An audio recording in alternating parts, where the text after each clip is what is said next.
Oh, hey everyone. This is Dean for Paranormal Pickers. Just getting ready for our next Paranormal Picker adventure. Come on, join me. I can't hear you. There you go. Happy Tuesday, everyone. Happy Election Day, everyone. Welcome to another episode of Paranormal Pickers. Hopefully, I got it right down here. Season 2, Episode 16, The Tower. Ooh. The Tower edition of Robin Hood. Not to be confused with Robin Hood. Right? As everyone can see, to my left, your right, is none other than Victoria Mundae. Monday on a Tuesday. I always like a Sunday on a... Oh, never mind. That sounds weird. I like ice cream. Hi. Thank you for having me back again. Thank you so much. My new favorite Thank you. podcast. Your new favorite podcast? Yes. Right. I tuned in last week to see Saul. He was amazing. Saul was great. And then Thanks for the tip. Thor. And next week, we're going to have Robin on. Robin. Oh. Good. Robin. Oh, Robin. Robin. Which Robin? Didn't you give me a list of names? Or no, you gave me Aaron. Aaron, not Robin. And then Aaron gave me Robin, her friend. Robin Wilt will be on. I don't know that person, but I'm sure they'll be fantastic. Oh, there you go. So did you plan? I have to ask. This is the blood moon, lunar eclipse, full moon in Taurus, election day, post solar flare. Did you plan on having the tower card today? Or was it just... It was planned, but I don't think it was planned because of all the things you just noted. Just a wild coinky dink, huh? Yeah. I'm wondering why my thing isn't coming up on Facebook here. Is there anybody? Somebody's watching. Oh, here we go. There we go. Oh, Toby's here. Hi, Laura. Toby's here. Yep. Laura says hello. So, Toby says hello. Oh, I got to switch the comments. That's why. Here we go. Hello, lovely people. Hello, lovely Laura. Toby's down. Toby is down here. Toby, hey, Toby. Don't get him started. I think the eclipse was supposed to start at like 5 o'clock this morning, and Toby started at 5 o'clock this morning. He was literally racing around the edges of the bed, and then he would stop and look up like something was in the ceiling, and it was like being in a Magic Fingers bed. It was like, stop it, you cat. So what's new and exciting, Victoria?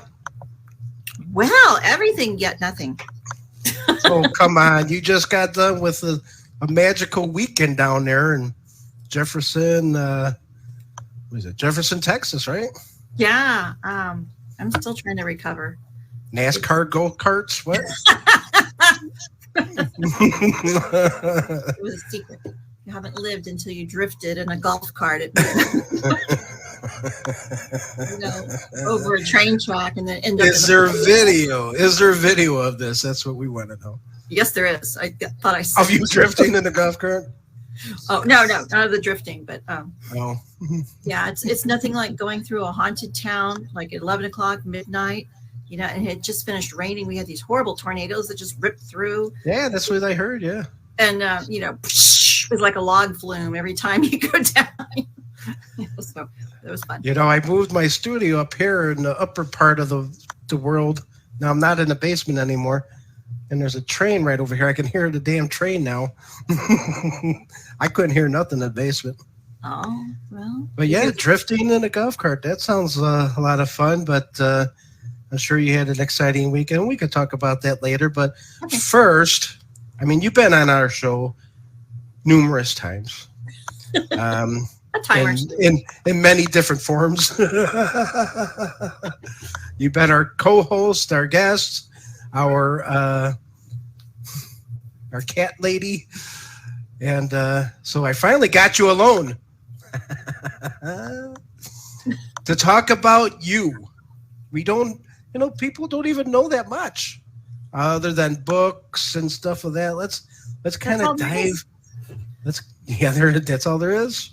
Yeah, Paranormal activities. I'm in the witness. protection. Okay, that's right. The witness protection program. Yeah, what do you want to know? I'm a fairly open book. Well, I know from the Robin Wood Tower, the meanings are sudden change, which you're probably used to. Broken friendship, which I hope this doesn't break here. No. Destruction, security lost, a disgrace, just huge catastrophic transformation. And as you can see from the picture here, there's people jumping from the tower. Actually, what is that, a cop? Pull over. Pull over. That's odd. What are these pictures of? It's a lightning bolt and 2 people are falling out of the top. Oh, yeah. Who's on the top? Doesn't matter anymore. No, there's devils up there or something. See them in orange? Or are they set on fire? Oh, okay. Well, see, I have a much different deck. Yeah. I should have opened my decks. I purposely. Ooh, you have mood lighting going on. I purposely went and got a deck, and then I forgot to look for the cards.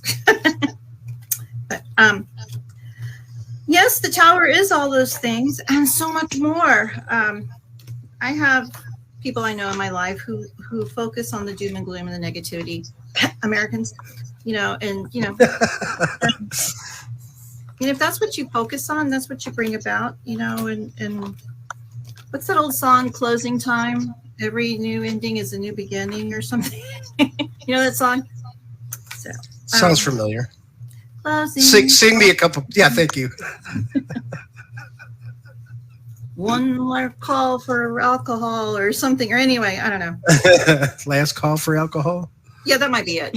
I don't know. Anyway, and so oh man, I'm sorry, I really should have done this before. That's what the tower is. It's a catastrophic ending that you're not really looking for. Oh, here it is. That you don't see coming most of the time. And if you focus on the doom and gloom, that's what you're going to see. Right. But this is for my Celtic deck I use. I really am going to learn how to do this. But see how it's got the berries all around it? That's signifying new growth. Okay. There's a full moon, so there's, you're strong in your power. And there's a snake. What? There's a snake on the card. You've got to beware of the serpent. But there's a saying that goes along with it that I've always liked, and it's very Winnie the Pooh. I never knew how brightly the stars shone at night until I lost my roof.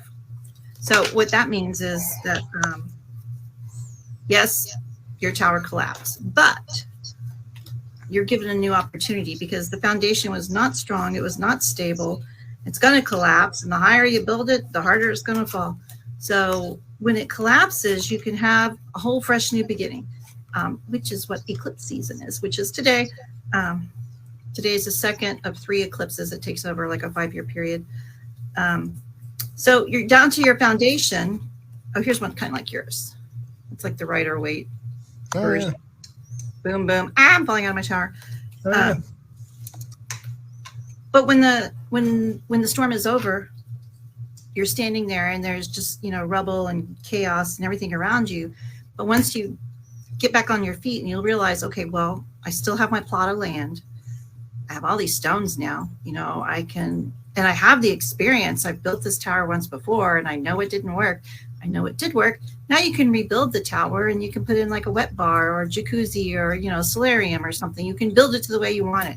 So that's what eclipse season is. It's like ripping the Band-Aid off a scab and you're pulling the scab with it and you're like, But what you don't realize is you're allowing the dead scab and all the cells and stuff to come off. You can clean the wound and it'll heal stronger and faster and better. So that's the same thing as a tower.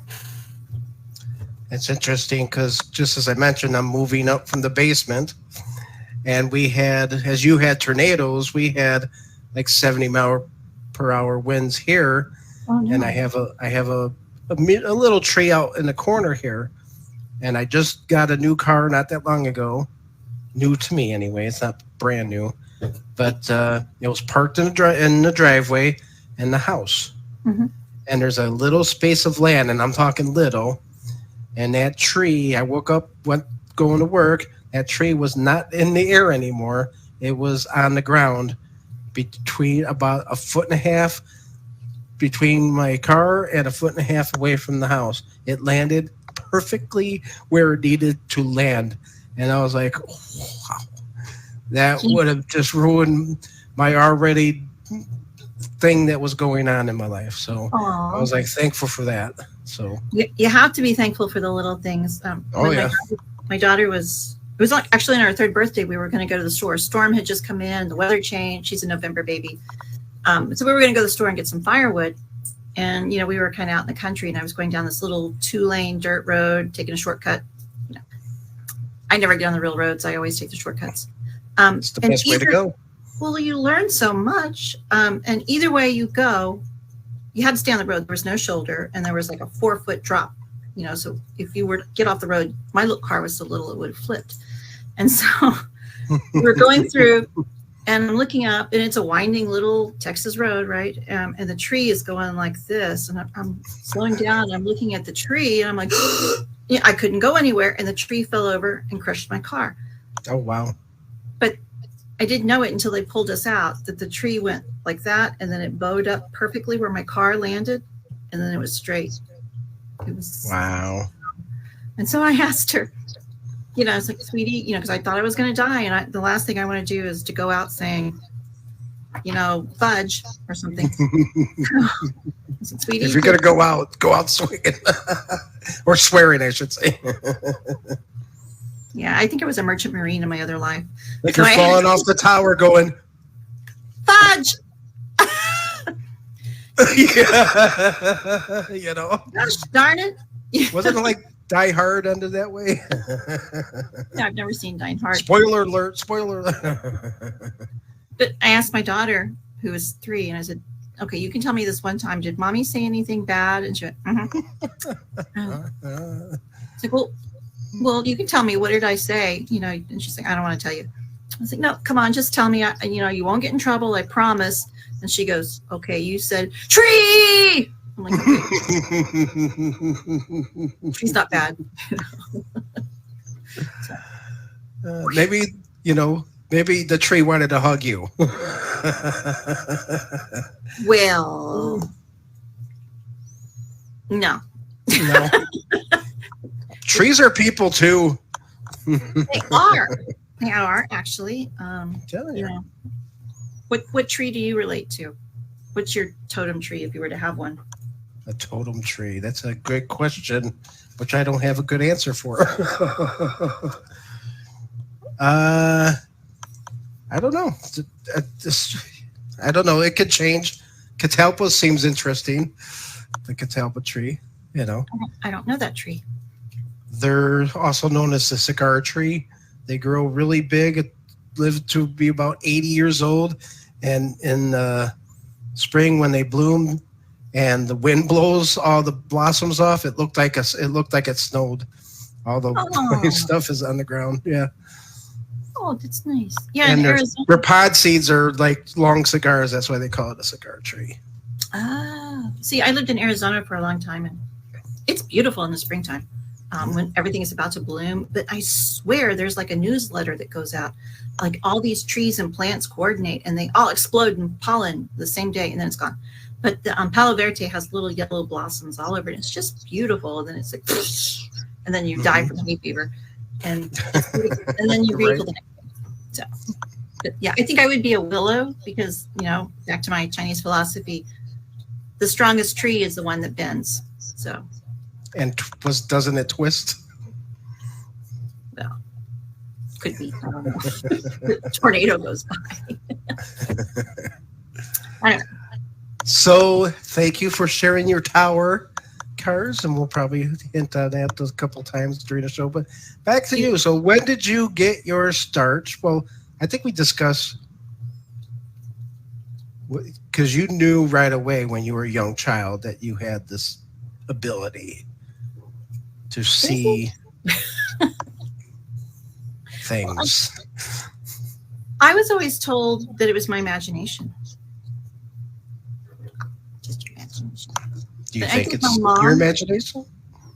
Not anymore, no. My mom would always tell me, oh, it's just your imagination. Because when I was little, why is it every time I talk to you, my nose is just...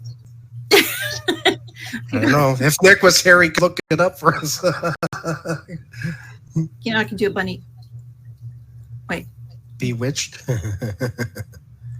That's my bunny nose. There.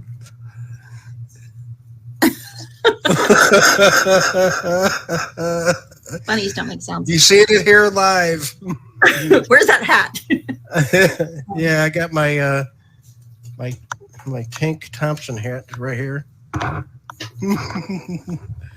But wearing a headset, it doesn't work just as good. So Yeah, there's workarounds. I worked in TV. I used So to is wear. is your moon shining tonight? By the way, Is my you got moon cloudy shining skies. Yeah, you got. I don't know. I haven't been outside today. It's hot. It's last night when Toby was like on crack or something, you know, I had to go outside for a little bit. It was bright. It was just like, you know, somebody Crack dip. This is why he sleeps all day. I think he's like, ah! You know, and then his eyes get really big. Did you see the picture I put on Facebook about, you know, Blood Moon Toby? Yeah. That's what he looked like. Anyway, what was your question? Oh, Is your moon shining tonight? I don't know. No, it's very damp. Well, you can look at my hair and tell me it's very humid. It's supposed to rain, so I don't think it is. No, when I was, I think I told you before, when I was like 2.5, this lady showed up in my bedroom, and I told you that story and everything, you know. And she goes, "You're not like them," because my mom and sister were in the next bedroom fighting. She goes, "You're not like them. You're one of us." And she said it to me again, but she didn't move her mouth. You know, she, I guess, told me telepathically, and I'm like, okay. And so she, the light shimmered in the window, and I looked back, and when I looked forward, she was gone. And I was like, okay, that's just weird, you know. So I went and asked my mom, who was that lady in the bedroom with me? And she, you know, a few choice words. There was no woman in there, and you just go away. I was like, well, there sure was a woman in there. So every time I would see something, I would tell my mom, you know, I got like a little a movie screen in my head, and I can see things, but you know, they don't make sense to me. I don't know what they are. And she's like, oh, that's just your imagination. So, you know, I developed my imagination so I could like pull back, and there was like velvet seatings and ropes and this, you know, the gold stanchions and the big screen. My third eye is very pretty. It's a very Libra third eye. It's decorated. So, but you know, I've always seen those things. And then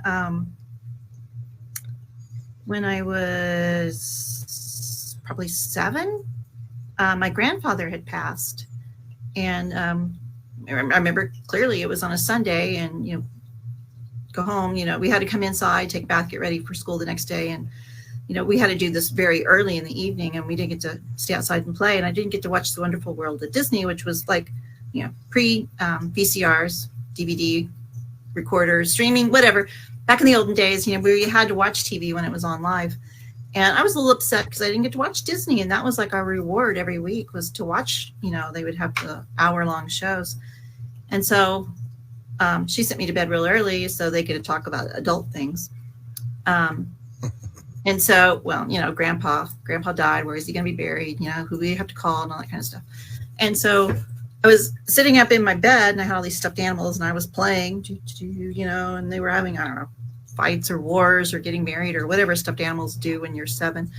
And across the room, because we lived in this very old house, but I had a huge bedroom. I could put I had 2 beds, a sofa, and entertainment center. It was just huge. It was a freaking huge room.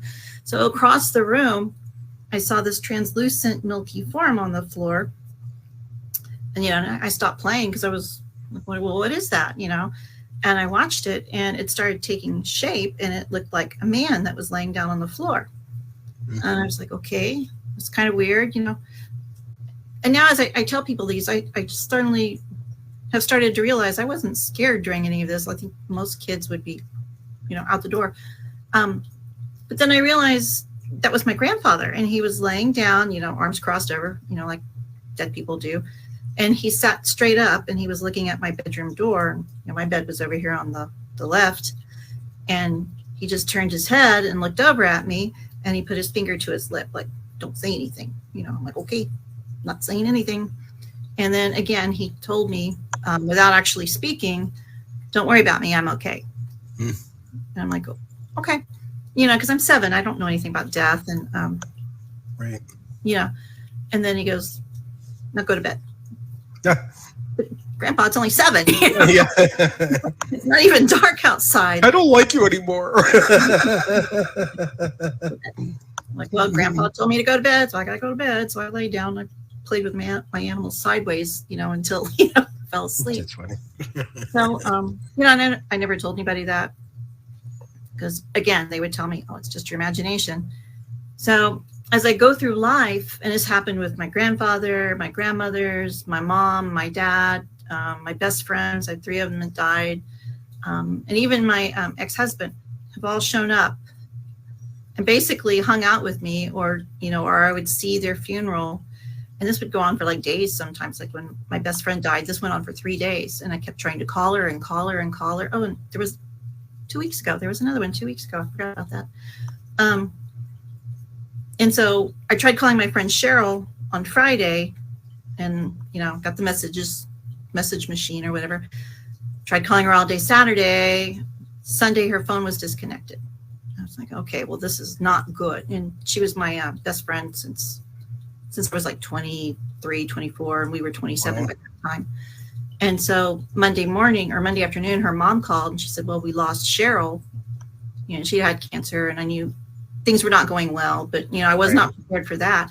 And so I've been trying to call you since Friday afternoon. And she goes, well, Friday afternoon, that's when the paramedics were here, and they were taking her out on the gurney from the apartment. And she basically went into a coma, then lost consciousness. And so, make me cry now.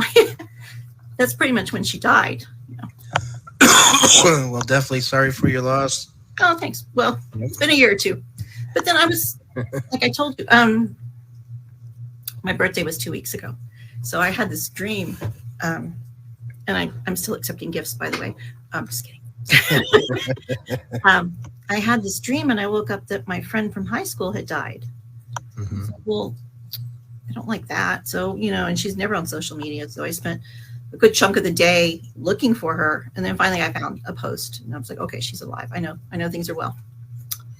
And then I had this little voices, they talk, and they said, well, I only have one other family member other than my daughter.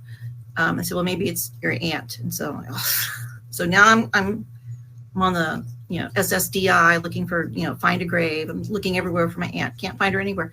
I found her daughter passed, my cousin. All of my aunts and uncles are all now gone. But my aunt's still fine. I was like, what on earth? I guess this is just some wacky doodle weird stuff going on. Right. And then about 2 hours later, I saw a post that a friend of mine had just died. I'm like, oh. So comes in 3s. Yeah. He had a very rare form of cancer, and his wife had posted that he was going into hospice Wednesday, and he died on Friday. And I was like, well, I guess I always thought that the universe was trying to prepare me because, well, you see how emotional I get. We need to shake her up. We need to let her know. So, so she can get all the crying out. So when it does happen, then there's somebody there who can go, okay, well, let me call these people. Let me go get the dress. I need some shoes. Let me go find the jewelry. So that was always me. Let me fix up the corpse person. Right. Okay. Well, I don't know what to call it. So. I was at a garage sale once, and the lady running the garage sale had a couple of these pieces for coffins, and she worked at the Elgin Casket Factory in Elgin, Illinois, and she actually was the cosmetic person for the deceased cadavers to fix them up and do their hair and stuff like that. So, Well, so yeah. That's what a friend of mine told me. You know, she was like, "Well, how you doing?" You know, she was a hairstylist. I'm like, "Well, been kind of rough the last couple of months. You know, I lost my mom." She's, "Why didn't you call me? I would have done her hair." Like, that's not usually, you know, I don't think about things like that. You know, right? I called a beautician and dropped a card. So do you think? So the gift or whatever psychic abilities. So when throughout, and this could be anyone. When you're ghost hunting and you interview people and you have pretty much there's some people that see stuff, some people that don't. So is it actually something that is happening in the house, or is it something that they have the ability to sense it or see it? And is it the person that doesn't have the ability is the one that's not seeing it? What are your thoughts on that? It's like 5 questions. Okay. It's the same question, but a long way to put it. No, you said many things. The way I see things, and it took me a long time to figure this out, because there are no books on it. And when you ask people, they all do what people on TV do. You know, well, I asked a friend of mine something, and his comment was, "Well, the guys on Ancient Aliens." I'm like, "Well, screw the guys on Ancient Aliens, first of all. You know, I mean, how much research have they done? If they've done a lot, I apologize. But no, I was asking for an opinion. And, you know, I'm sure there are people who have done research on those shows. But I don't think Melissa. Oh, geez, Tobe is like the Lusitania here. He's headbutting me. Okay, so the way I see things, it's like 2 negatives, you know, like the olden days when you had film, and you put the 2 negatives up together and you look through it at a light and you see both images at the same time, but you don't see either one clearly. So I can see like reality, like, you know, Toby's headbutting me, but then again, there's like the little lady over here who's wearing a gray dress, you know, it's like, okay, well, so we see things. It's like almost, you know, a fingernail, you know, when you split the fingernail, it's many layers. I think that's what reality is kind of like. There are many layers based on the vibrational frequency or the quantum reality or whatever you want to call it. And certain energies exist and interact within certain realities. Now, if you're a person who's able to increase your vibrational level, then you can see up in the other realms or dimensions, if you want to call it that. And jokingly, I always say I'm Snow White, you know, I'm always hi-ho, you know, and I go out the door and then, oh, look, here comes that. So I try and stay in a higher vibrational frame of mind. And I think it's easier to see things that way. Did I answer your question? And then, oh, okay. So the other thing, when we were under attack here, when I first moved in, Tobe and I were under attack by nothing demonic. It's a long story. Everything's a long story. I asked for help. I asked several of my friends, help, you know, what do I do here? And one person said, well, open the door and tell them to go. And I was thinking, what? If this is an entity that is of a different vibrational reality or different frequency or a different realm who happens to cross over into mine, I really don't think opening the door and asking him, please go. You know, you don't need the door. You can just go, you know. So maybe it's the symbolism of opening the door that'll persuade them, even though the person doesn't really have a physical form. So maybe it's just the act of. I can understand that because a friend of mine told me once to invite your guides in. I'm like, well, how the heck do you do that? Go, hey, guides, woo, come on, barbecue. And she's like, no, you open the door. So envelope, stamped, postmarked. Yeah, like the little green guys at the door going, you know, over here. Bring presents. Never too late for presents. And so I can understand by opening the door, that's changing a vibration, that's changing a frequency, that's changing your mindset a little bit. So I can understand that's kicking things up into a different reality, if you want to call it that. So I see here TV mini series, The Shadow Dimension. Is that something? What's that all about? Yeah, that was awesome. That was Mike Ricksecker. He and I did a show called Edge of the Rabbit Hole. And he was really into shadow people. And he wrote a book, A Walk in the Shadows.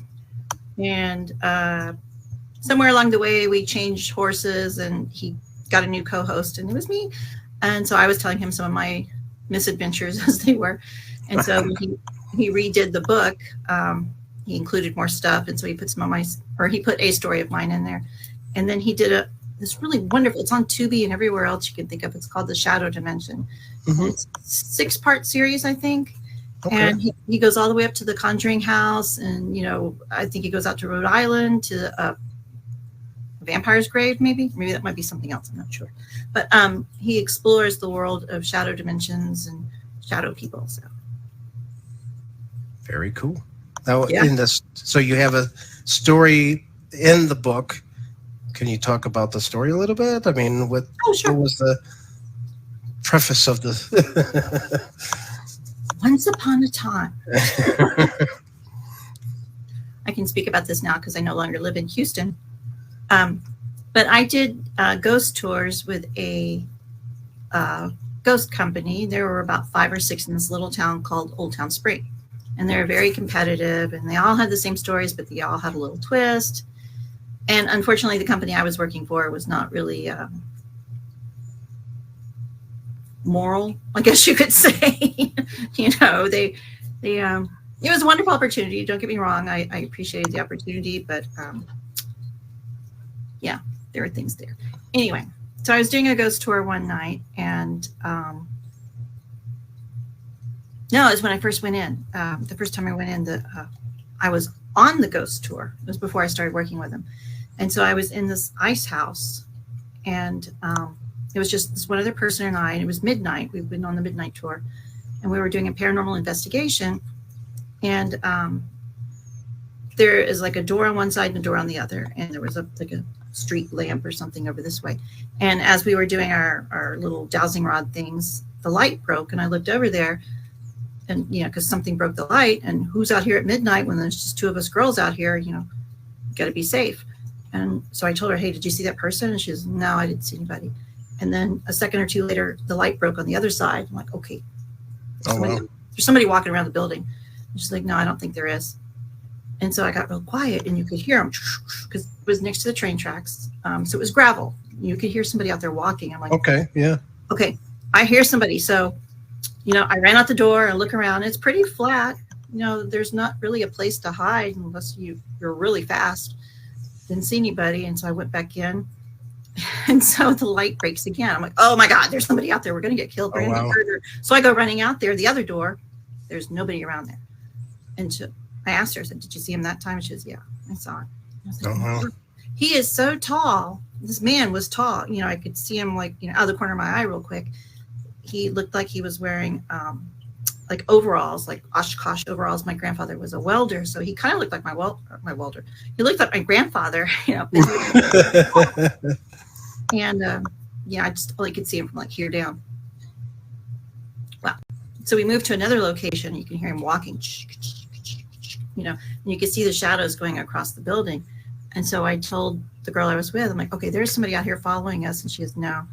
You know about the headless engineer? I was like, well, no. I'm new in town. I don't know these things.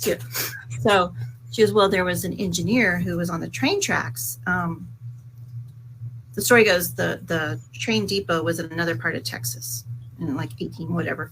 And, they were all steam engines, right? So they had to go and get water and coal and everything. And they stop every so often.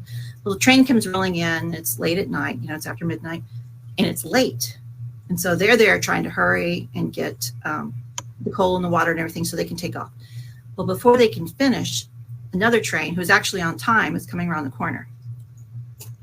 So the signal man, very large man who wore Oshkosh, bigosh, whatever, overalls, jumps off, and he has his signal light. Now, are you familiar with the signal man and his job? Mm-hmm.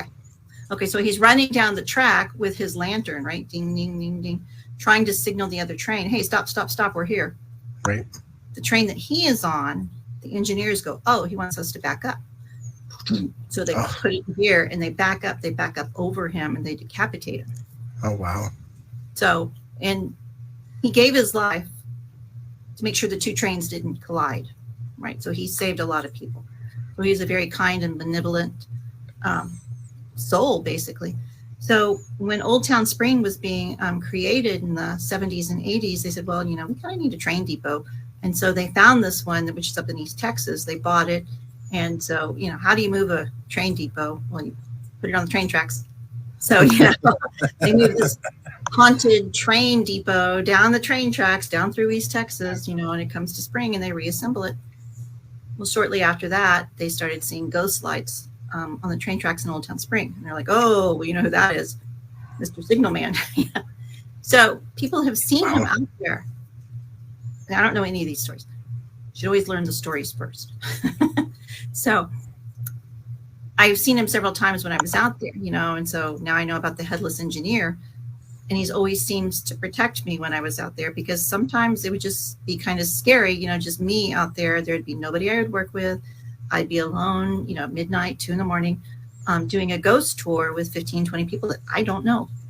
Anything could happen, and there's not like I can run and call anybody because, there's nowhere to go.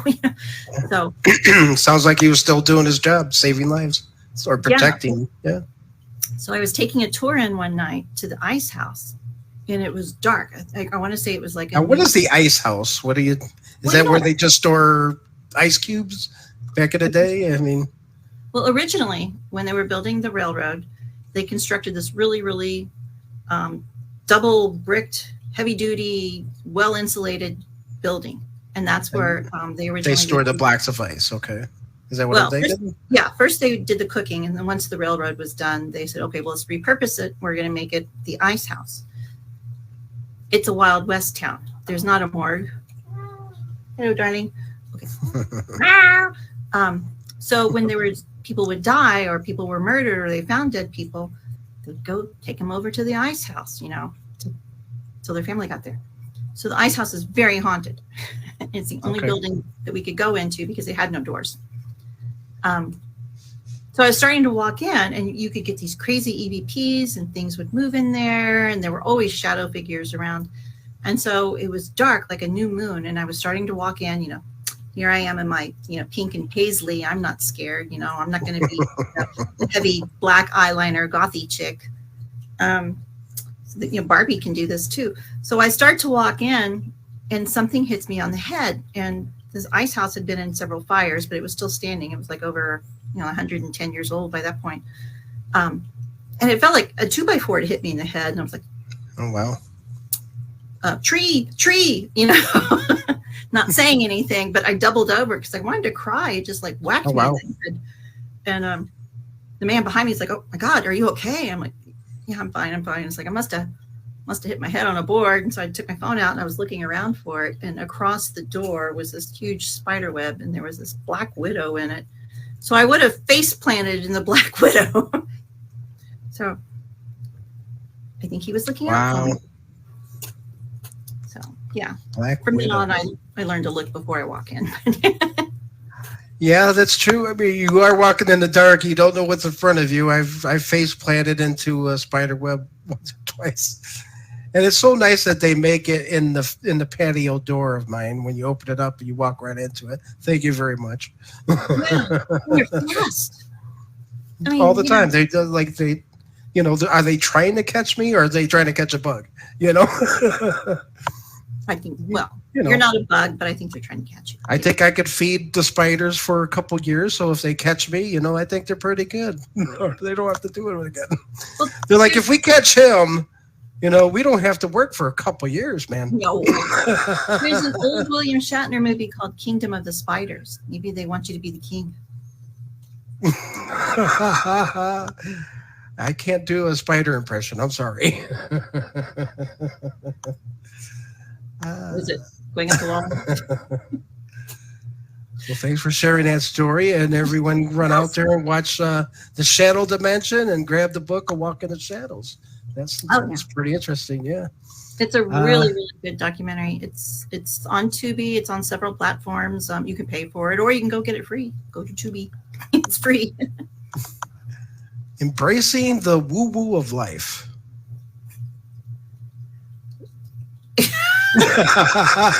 Secret. I found that somewhere when it was. Okay.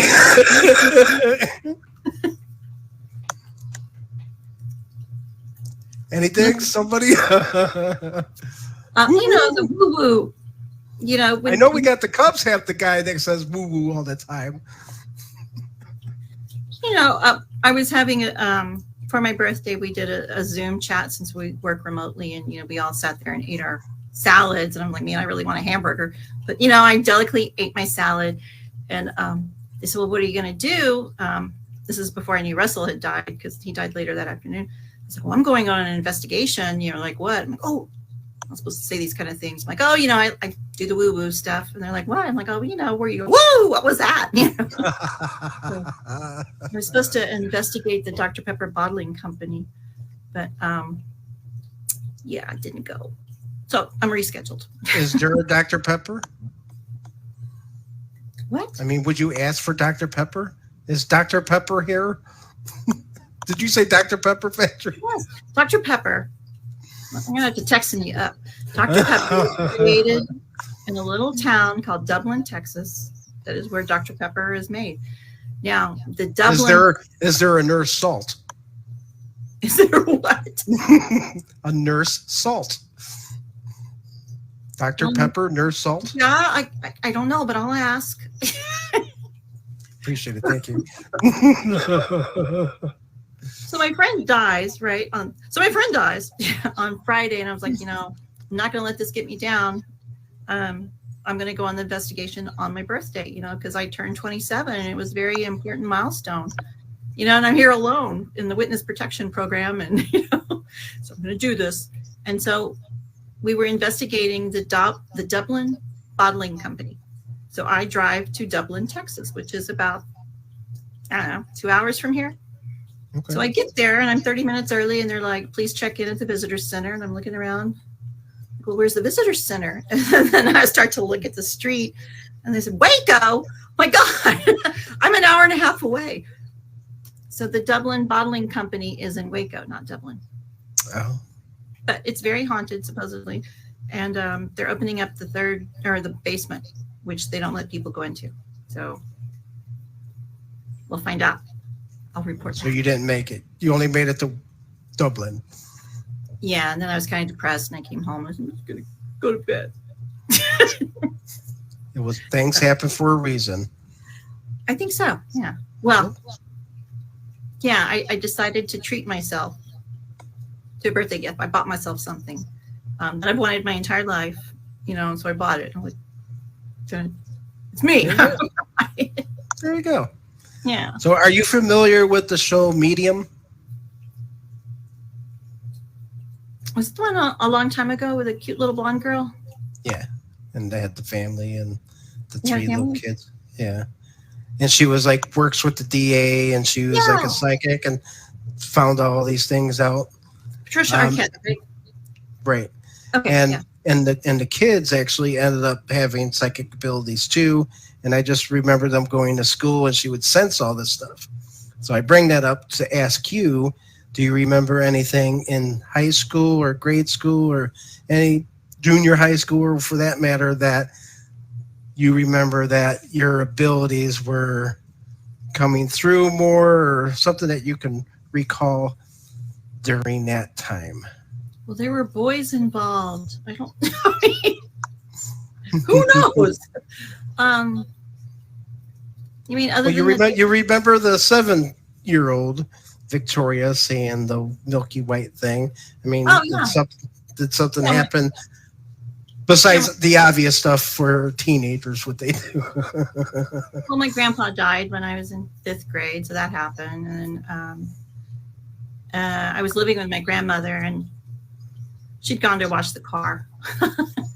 Weird synchronicities started happening about then. Okay. And I kind of had a daydream that she died, and I was at her funeral, and I saw everything, you know, and she was gone a couple hours, and I saw everything in real time, and I'm like, wow, this is kind of sucky. And she died the next day. So That was hard. Yeah. So, with my mom, my dad, there was a lunar eclipse last year, and it was in my house of relationships, and it was supposed to highlight, or maybe it was the house of career. I forget. House of career, I think it was. And it was going to highlight because, the moon is there and then it's gone because it's an eclipse and then it's back. So that is symbolic of something in that house that is holding you back goes away because you can't see it, and then it's highlighted again. You're like, oh, there it is. And then when the solar eclipse comes a few weeks later, it's going to highlight it again, and the obstacle that was preventing you from going on your true path is going to be removed. So I was thinking, well, what's the one thing that holds me back, from being in the woo-woo all the time? It's my dad. I'm going to cry, so I'm not going to tell you the story. Anyway, long story short, they found him out in a field on the day of the lunar eclipse. He had blood all over and he passed out. So they got him back up. And before the solar eclipse, he had died. He was actually buried during the solar eclipse. So wow. I'm in the woo-woo, right? Everyone goes back to the Knights of Columbus Hall, and, they're having the wake or whatever they call it. So a friend and I go back to his grave, because they had covered it by that time. So I take my Ovilus and I'm like, hey, Daddy, what's going on? And the first thing out there, it said immersion. I'm like, oh, well, you just were immersed, And then it said hair, and everyone that knows me knows I always bitch about my hair. I'm like, I hate my hair, and it was windy and it was sweaty, and I was like, God, my hair. And then 2 words that came, boom, boom. And the Ovilus doesn't go boom, boom. Wow. There's a syncopation. So the next 2 words came out boom, boom, and it was bridge completion. And I was like, okay, I'm turning it off. Yeah. So, yeah. So we have a clip. We have a question in the chat room here. Does Victoria do any reading besides tarot? I mean, like books? Maybe palm reading, maybe psychic reading, maybe crystal ball, scrying. My crystal ball is back over there, but you don't really need it. Tea leaves. Yes, and yes. I only read palms on the first date because, you got to know these things. Yep, you got to know if you're going to get vested this or not. So it's like, oh, that's if Tobe, yeah, and if Tobe slices the person, then that's even. Wow. Yeah, you can just say things like, "Oh, that's a lovely ring. Can I see it?" Okay, you've got 4 relationships on that thing. Oh, very tricky of you. Yeah, like, on the other hand, 5 kids? No way. Do you have a money cross? All right, well, let's talk something more happier so you don't keep crying on me or try to not to cry. You just had a nice weekend in Jefferson, Texas. I know you just probably still recovering from a paranormal hangover. And I saw online, if you go to her Facebook page, Victoria Mundae's paranormal page, right? You see all the paranormal activities. Yeah. So you can go and see all the guests that she ran into and all the visitors that she visited and all the people that she finally got to meet. So kind of walk us through what happened during the weekend. Besides, we already talked about the golf cart drifting. And if you want to go into the after party, and I'm sure, we'll appreciate that as well. There was an after party. That's what it was. The after party. That's what I meant to say. I misspoke. Can't discuss that. The ray tracers were involved, and that's as far as I can go. The ray tracers. Yeah, one of them was in the room next to mine, and he was chasing Rafe. He was chasing Rafe. No, I was going to say there was activity, but it wasn't paranormal. But it wasn't me, so there was just hijinks going on in that room over there. Anyway. Where was I going? That's what the UV light's for. That room actually has a trap door, and I was staying in the Jefferson Hotel, which is this magnificent. Okay, let me back it up, like a golf cart. around Halloween weekend, and also there's a weekend in April, the town of Jefferson has this event called History, Haunts, and Legends. Because it's Texas, you can't say ghost or paranormal. It's History, Haunts, and Legends, right? So they have a whole day jam-packed full of speakers. They have a vendors area, and I was in the vendors area. And then at night, they have 6 venues that you can investigate with different teams. You get 35 minutes in each venue, and then you have 5 minutes to get across town. Now, town's not that big, but, you know. In a golf cart. Can't even make it in a golf cart. You know? So we had a golf cart to get to these places. So I went for that, but I have a publishing contract with Beyond the Fray, and they were interested in my last book on Jefferson. They're like, oh my God, go get more stories. I'm like, okay, yeah, I'll go do that. So I ended up going a couple days early, and I was staying in a bed and breakfast. Now, Jefferson, Texas is kind of in the northeast corner of the state. It's really close to Louisiana, kind of up by Oklahoma, out in the middle of nowhere. Take a left, and there's a bridge, and there you are. But it's the bed and breakfast capital of Texas. There's all these beautiful Victorian homes, and they're antebellum homes, and they're all bed and breakfasts and stuff. And then, wow, man, you know, the last year has been really hard. You know, ever since 2020. Before the last 3 years have been a very difficult year, I always say. And so as I'm going to spend a couple times there, have some downtime, get away from Tobe. And poor Tobe. I know, he missed me so much. He's so abused.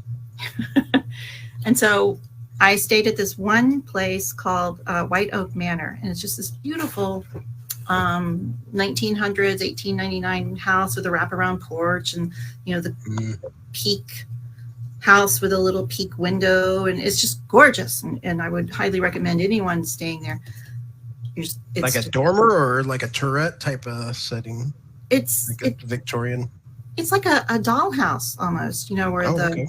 That's what it looks like, is a Victorian dollhouse. And the breakfast was wonderful.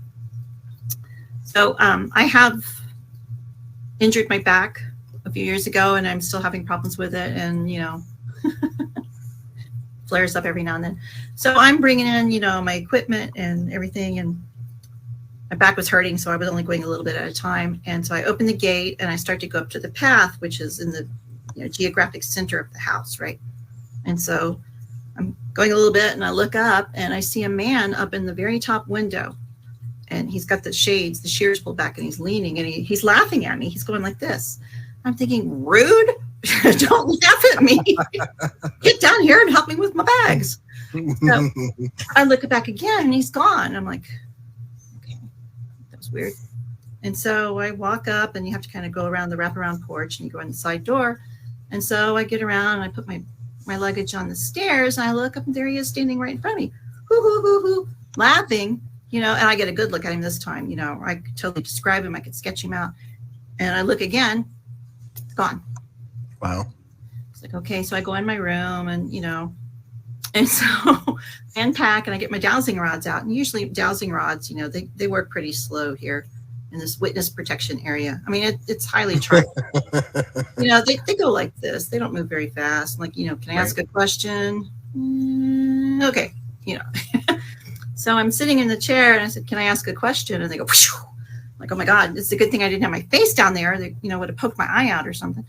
And so I told them to go back to neutral. So they straightened up, and I said, did I see a little man up in the window? They whoosh. Yes.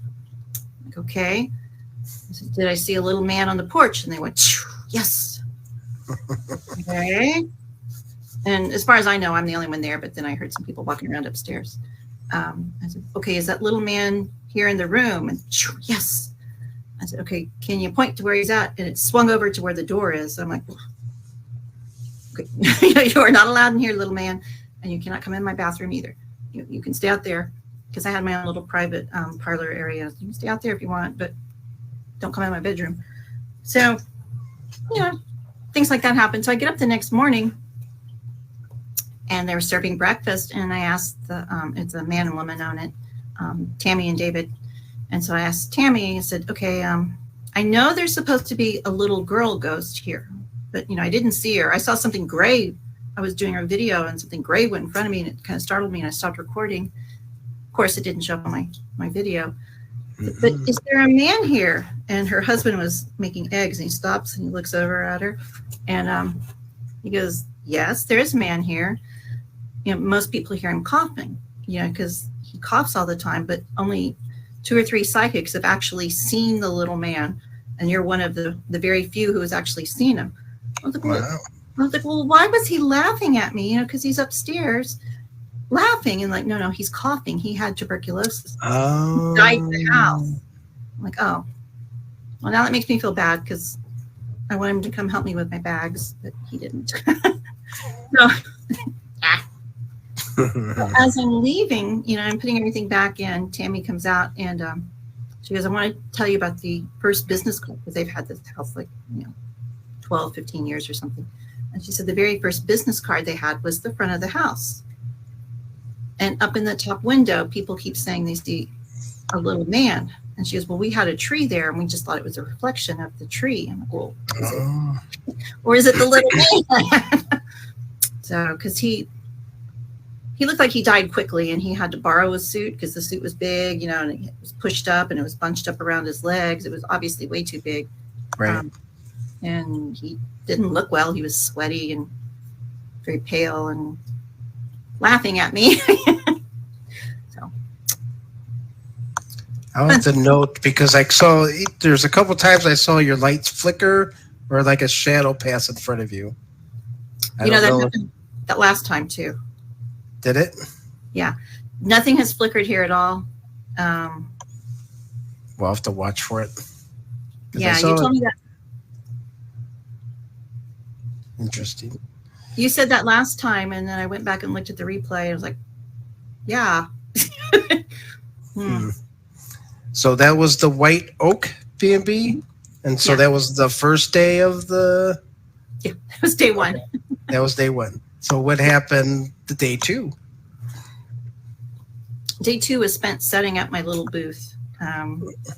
So that was the tornado day, or was this whole... Yes. Okay. Because the residents are so charming. I love them. They're wonderful. And they would walk into the store, and they're like, I got a tornado coming. Let's get some toilet paper, you know, and they're very matter of fact, you know, and I got 2 hours before the tornado's hitting, you know. And so I told a friend of mine, I was like, well, you know, this is like the first time my car is not in a garage, and my car is really like this big. It's so tiny. It's like one piece of hail would destroy my car. But, you know, it's just so little. And so I said, okay, I'm going to keep the hail and the tornadoes away. And she's like, you do that. It's not little, it's cute. It's petite. Is it a Spark? No, it's a Honda CRZ. They don't make them anymore. Oh. So it is, you know, the CRX, the Honda model that Mm-hmm. all guys love. Okay, it's a hybrid version of that. So it's really tiny. So I told her I'd keep the tornadoes and the hail away, and she's like, you go ahead. I'm like, I can do that. And we did not have any tornadoes or hail. It went north of us. Sorry, Paris. Yeah, I was going to say. Oopsie. Sucks to be them. My car is fine. So we went to this one place. The buildings are magnificent because they're all pre-Civil War, the ones that are still standing, and then 1940, you know. So they've taken some of the older ones, and there's one called Haywood House. And it was originally a family home, and then they turned it into a hotel, and it was run by a family who were Confederate. So it has this vibe to it. You can definitely be in that town, and you can feel the Confederate vibe. How big is this house? I mean, it was a family house. I mean, how big was this family that turned it into a hotel? Well, that was a very rich town at one time. They had like they call it steamboats would actually come in, and that's as far west as they could come from the Mississippi to the Red River. And they would unload. So that a lot of wealthy people there. There's huge antebellum homes there. You know, it looks like Gone with the Wind every time you turn around. You know, there's plantation homes here and plantation homes there, and they did have slavery back in the day. You know, so that is part of the Old South. But the Hayes House is a 2-story brick home. It's very large. It's very beautiful. She redid it. Very nice. But as they were redoing it, they found a well. And so they have a thing called the well room. And it's a very large, you could put 9 people around it and have dinner. You know, they actually do that. Wow. There's a piece of glass that goes over the well, and you can look down in there. You know. Oh, like, cool. And That's so cool. we were in the well room, and so a friend of mine was trying to tell me the story. I'm like, no, I like to go in cold, you know. And she's like, okay, well, tell me what you're picking up on the well. And I was like, well, didn't mean that.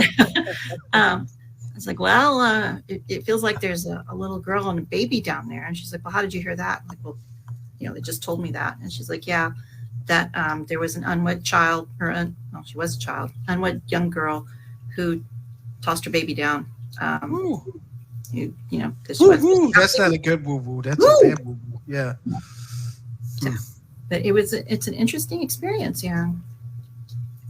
So that's the Haywood House. And how did your evening go with your vending? I sold books. Yeah, that's good.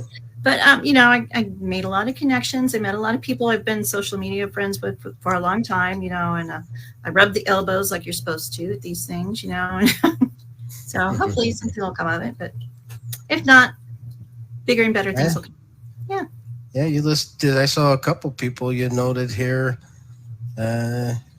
Phoenix Jansen, who's he? What was that? She's a beautiful, beautiful person. She is, and I mean this with love in my heart. And I told her this too. She's the only person that I know of that looks legitimately like a Snapchat filter in real life. She's just gorgeous, you know. So yeah, she's Phoenix Jansen and Kellen Buckley, I noted here. Mm-hmm. You bet like you were rubbing elbows with all of them. Well, Phoenix is my friend. Kellen lives near San Antonio, or I think he's in Austin. He has a paranormal group. Well, that was people from the well room. The well room. Yeah. Oh, there you go. Well. All right. So then day 3. Is that the after party, or when was the after party? It's hard to say. No, you're supposed to say, well. Friday night, before all the events started, there was a VIP party in the Jefferson. The Jefferson is extremely haunted. Buy my book and you can read about it. Just kidding. Oh, yeah. So it's Historic Jefferson Hotel. Yep. Mm-hmm. It's a wonderful place. And when I was there in February, I was snooping around because they left me alone. I'm the person that will look in the cabinets, and so I opened up this. I'm the person that sneaks away and then becomes alone by myself. Where did Dean go? Yeah. So I opened up the armoire downstairs, and there was a staircase. I'm like, oh yeah, that's happening. Wow. So I go in. I'm like, oh yeah, I'm claustrophobic. I forgot. Oh shit. Well, there's only one way I can go. So I said, well, if I'm going to die, I'm going to do it on Facebook Live. Find my corpse in the armoire of death. And so it's a staircase, and all of a sudden it decides it's going to take like this more than 90-degree turn, and it's practically a ladder, not evenly spaced. I wasn't laughing. I was coughing just now. Just sorry. So when you go up the ladder, it goes into the trap door, which was in the room next door to me, and I could hear people going up in the trap door on, you know, because they dropped the floor, you know. Oh, wow. Cool. So that was the VIP party. Then we had all the events all day Saturday, and you know, by the way, Jefferson is the episode. Oh, I just saw the shadow again, and it's when you moved your hand. Is it doing it now? No, but it did when you moved your hand, so I'll have to go back. I'm watching for it. Hocus pocus. Oh, now you froze. Yeah. I'm frozen. You froze for a second. It's close to 90. I'm not freezing, believe me. Where were we? Jefferson, trapdoor. Bigfoot. It's also the epicenter of Bigfoot sightings. And so I think it's in April They have this huge Bigfoot conference there, which I'm gonna have to go back for. Yeah, so we did all those things all day Saturday. Saturday night we did the investigations. There was an after investigation party. There was an after party, a real one, and then there was the after party by invitation. So it was nice to meet everybody finally that I've spoken to for so many years. Did you sleep at all? I mean, come on. It's like all this partying going on. No. No, I slept a little bit last night, and then Madman Tobe was, I don't know. Can cats be affected by the full moon? Is that a question on the table, or is that you? No, I'm asking you, can cats be affected by the full moon? Anything on Earth can be affected by the full moon. I mean, animals know it before we do. And I think Greg had a comment about the moon. Wow, what do you think about our great moon tonight? Are you both affected by the full moon? So there you go. Yeah, I'm exhausted. But I think it's mainly because Jefferson is such high energy and so many, everything is haunted no matter where you go. And it drains you. By Saturday afternoon, I was just leaning on the table like, you want to buy a book? Got any chocolate for me? Was that the paranormal hangover? Yeah, that's the ghost hangover. It's ghost. Well, Greg knows about this. I mean, I'm sure you do too, right? Oh yeah. Well, Laura mentions it all the time about the hangover, but I thought you couldn't mention ghosts in Texas. I thought it's historic. Can't be a ghost hangover. How about a ghastly hangover? A spectacle.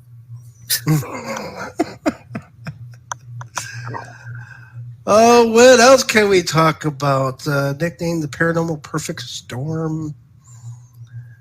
Contributing author to several literally. What do you got over here? The Feminine Woman's Journal of All Things Strange and Unusual. The Feminine Macabre. Thank you. It's a big word. It is a big word. It was a literary journal. And I can't even remember who put it out, but I love her to death. Oh gosh, I've totally gone blank. But it's a literary journal for women and non-binary. I think it's non-binary. I get those confused. People in the paranormal field. So no men. Because, it's all about, rise of the So moving on. I think they're on volume 5, if I'm not mistaken. I know volume 4 is out. I'm in volume 2 because they had such a huge response for volume 1. She's like, well, we gotta do another one. Snooze, you lose. You're in volume 2. I'm in volume 2. So do you want to do some tarot tonight? I could.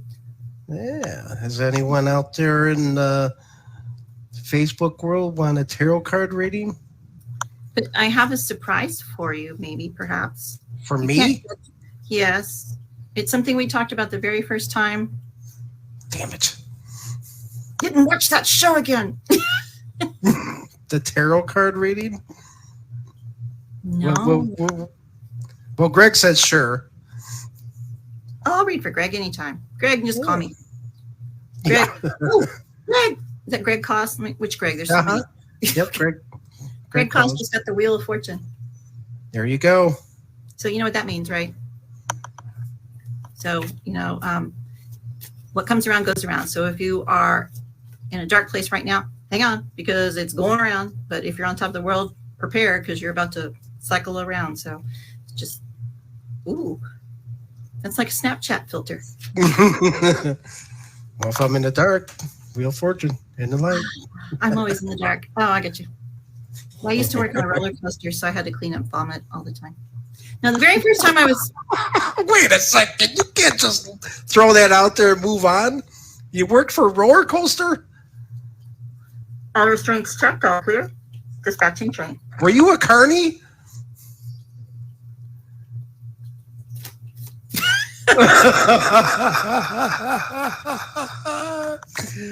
Now we got the dirt. 12 years. Here I'm thinking you were the crystal ball reader in a tent. Oh, you were cleaning up vomit on the roof. We got a signal too. I have stories about that. God. You were a carny. No, I worked for an amusement park. I worked for Six Flags.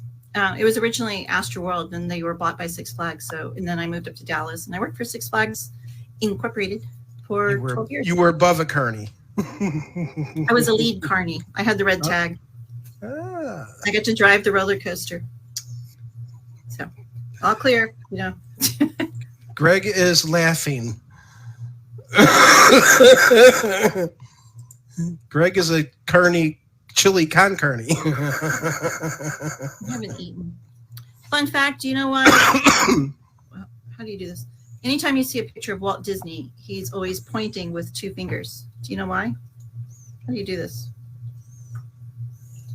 If he's talking to someone, he's pointing with 2 fingers. Ah! Do you know why? I have no idea.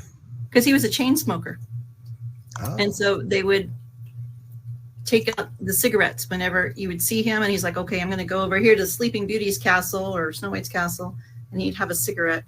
So they would get rid of it somehow, however they did it with film back in the days. Paint it out. Walt Disney magic. Yeah. So that is now as an industry standard is you never point with 1 finger. You point with at least 2. Like, okay, if you want to go here, first aid is down here, and you turn right, and so you have to point with 2 fingers because of Disney. I always told if you don't point because there's 3 pointing back at yourself. Yeah.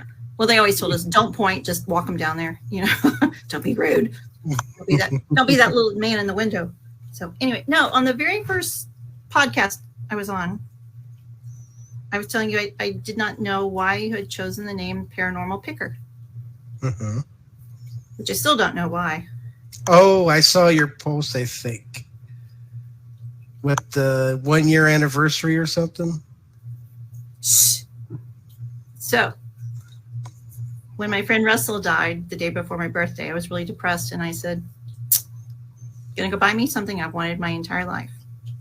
So, I went, don't judge me. Never. And bought a banjo. Nice. And just for you, where the hell is Nick? I learned something. Is that Ready? home? Sure. That's all I know. I'm teaching myself.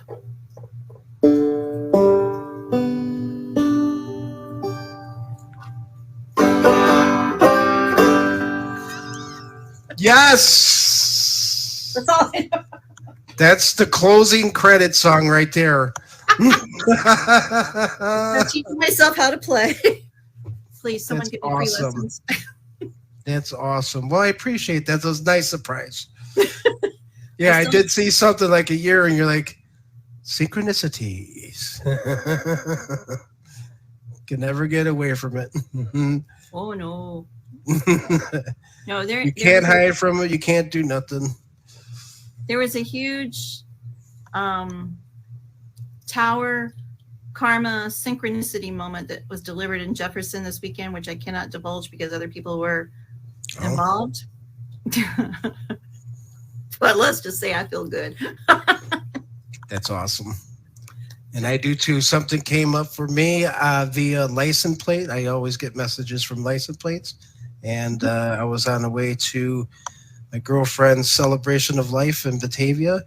And there was a sign on the license plate that was received. And the smile on my face was nice and wide. And it was good to see. And there was actually 2 parts on the license plate that referred to 2 powerful moments during our relationship. So it was cool to see. Yeah, that's been happening more and more. The more people I talk with, they're like, "Oh my God, did you know that?" Blah blah blah. Oh well, yeah, And I feel so bad for the people that don't see these things or don't understand them when they see them. It's just because I know That's the woo-woo. Woo! Did you see that? And it's funny because when I started seeing the triple digits and stuff, and I would tell, I would mention it to somebody, and my friend Tim, who's on Ghost Head Soup with us, he is like, I never see all that stuff. And then once you plant that seed, therefore it grows, and now Tim sees it all the time. I know there's a video out there, and I think I mentioned it before, where he picked up a recorder, puts his camera on it, and he stops it, and he goes, oh, crap. And I'm like in the next room investigating. I'm like, what? He's like, I just stopped the recorder at 2 hours, 22 minutes, and 22 seconds. Aww. Damn. And I hear this, damn you, Dean. Well, you know what he needs? He needs Victoria Mundae's Paranormal Activities and Activity book. True. Start thinking, like using different parts of your brain. Christmas is coming up, baby. Everyone will get one. There you go. Yeah. Go out to the... When you start thinking about different or using the different parts of your brain to think, especially if you're using the analytical parts and doing puzzles and math and Sudoku and all that kind of stuff, you're like, oh, yeah, look at that. Ooh. You start seeing the symbolism in life and everything. Yeah. What is it? Right brain. I'm so right-brained. That's the creative side, right? The right brain. I don't know. I'm both brained. I can do, which is what I was doing when I was working my previous job. It was very analytical. It was very binary editing, 0, 1, 0, 1, 0, 1. Mm-hmm. Nothing, it's either or, but yet I'm over here coloring and drawing and making books. Like, oh, well, this is fun. Okay. Set that edit point. So you can do both. So you don't have to be either or. You can be both. I'm more of the right. And then later on, why did I do that? And then the logic brain says, shut up. You don't need me, man. Well, you need both sides. It's a balance. Oh, yeah, I know. That's the common sense piece, I guess. When there's a tornado warning, you go outside and watch the cool ass storm, man. I mean, that's common sense. Okay. You don't run into the basement. I've been in an F5 hurricane, or not tornado. Well, I've been in an F5 hurricane too. You run your silly ass down to the basement. I mean, you don't stay up there and look. When I was married, so my left brain isn't working then. Okay. My husband was sitting outside, and I was scurrying around trying to get everything. I don't even know if we were married yet. I was trying to get ready for the storm that was coming. And I look out the back door, and he's sitting outside. I'm like, what are you doing? He's like, I'm watching the storm. I'm like, no, you're in a metal chair. What are you doing? Like, the lightning is over there. I was like, okay, we're back to the Carney world. When lightning is 25 miles away, there's a certain stage, lightning can strike 25, I'm sure even more. That's like, a code 1. Goes to the ground.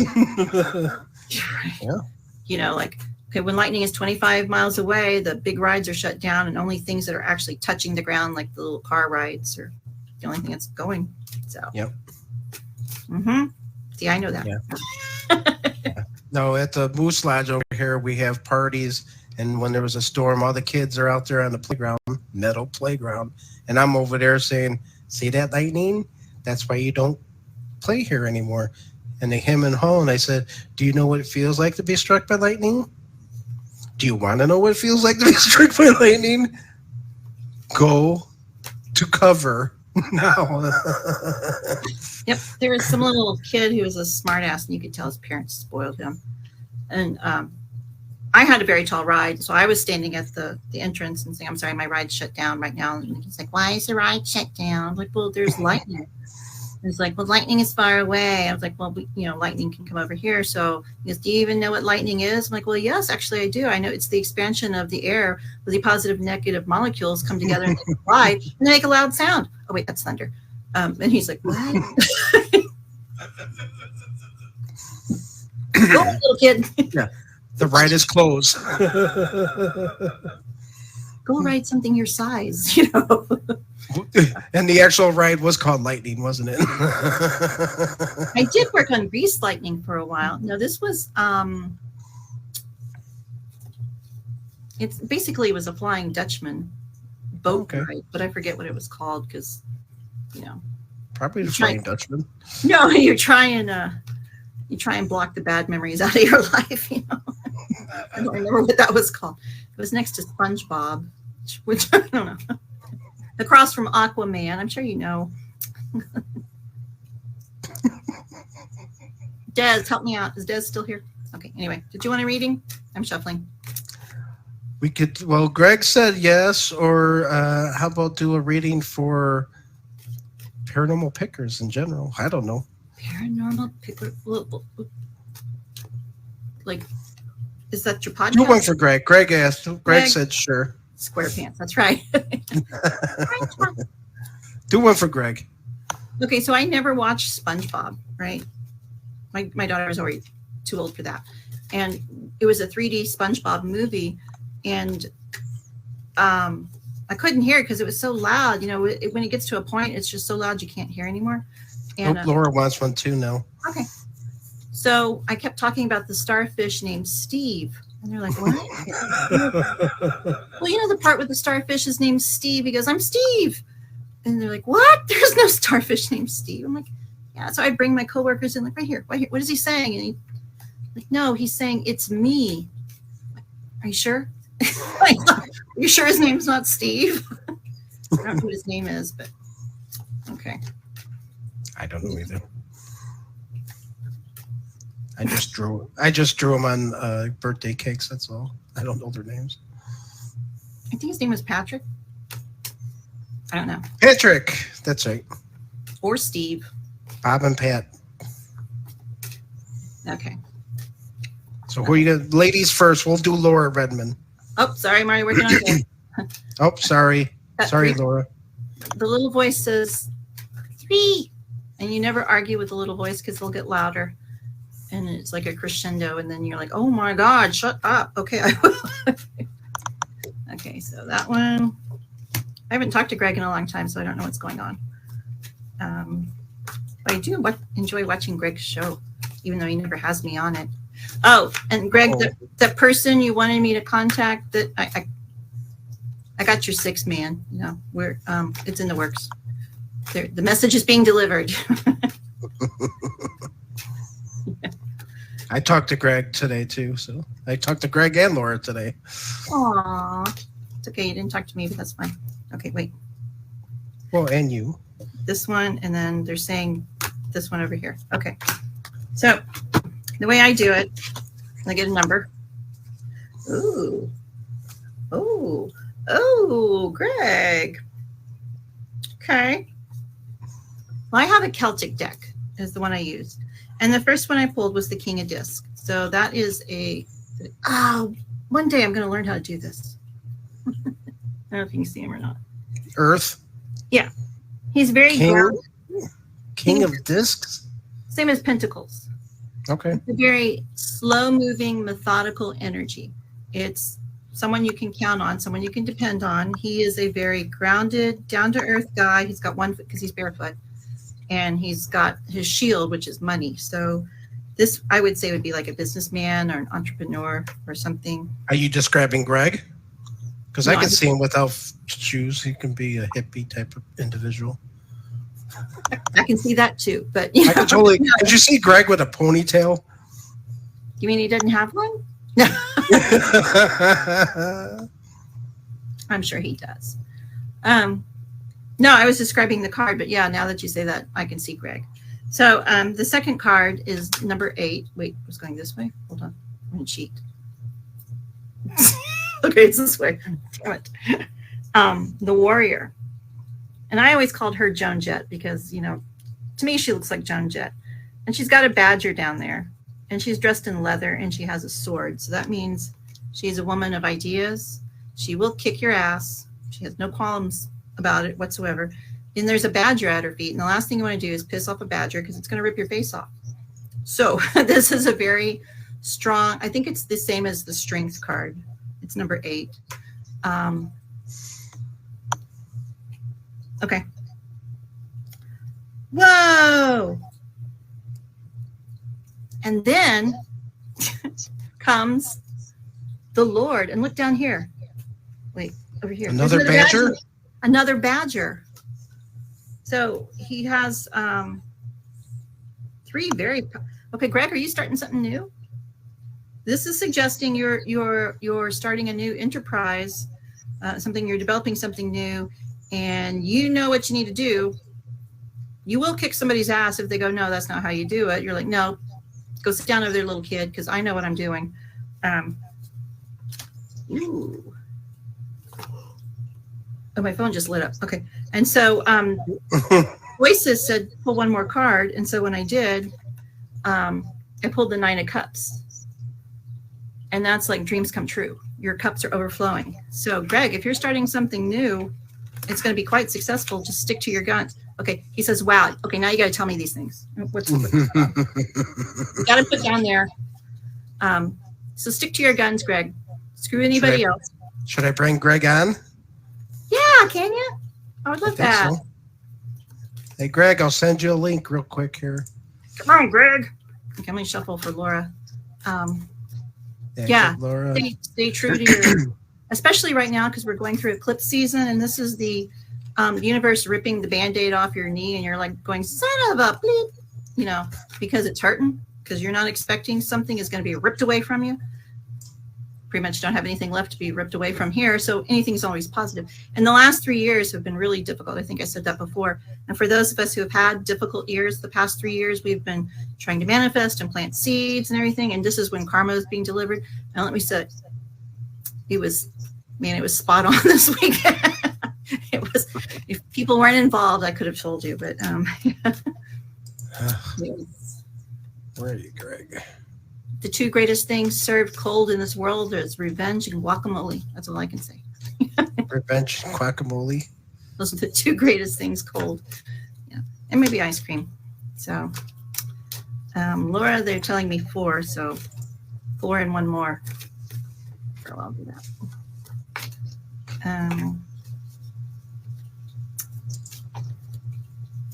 So I sent to Malik, see if he chimes in. Well, it's Greg. Yeah, Greg walks to his own drummer. That's why I love Greg. Hey, there he is.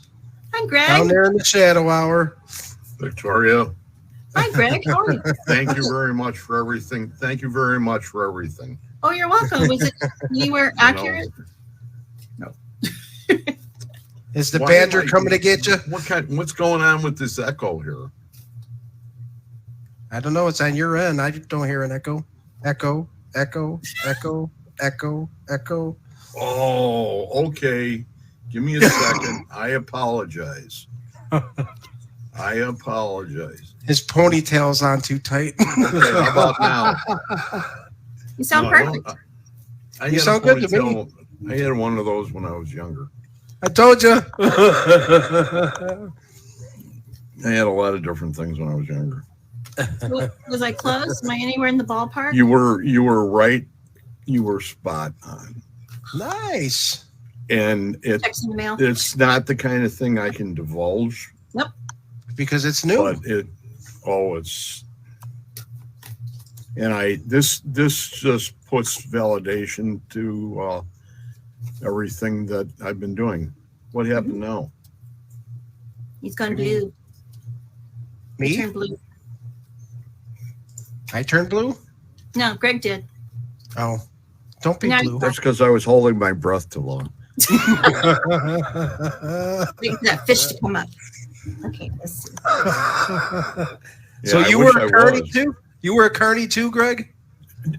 You know, Shadow Hunters, Nick.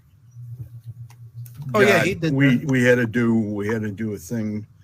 We had to do a what do they call it? Where you go in and you present your show.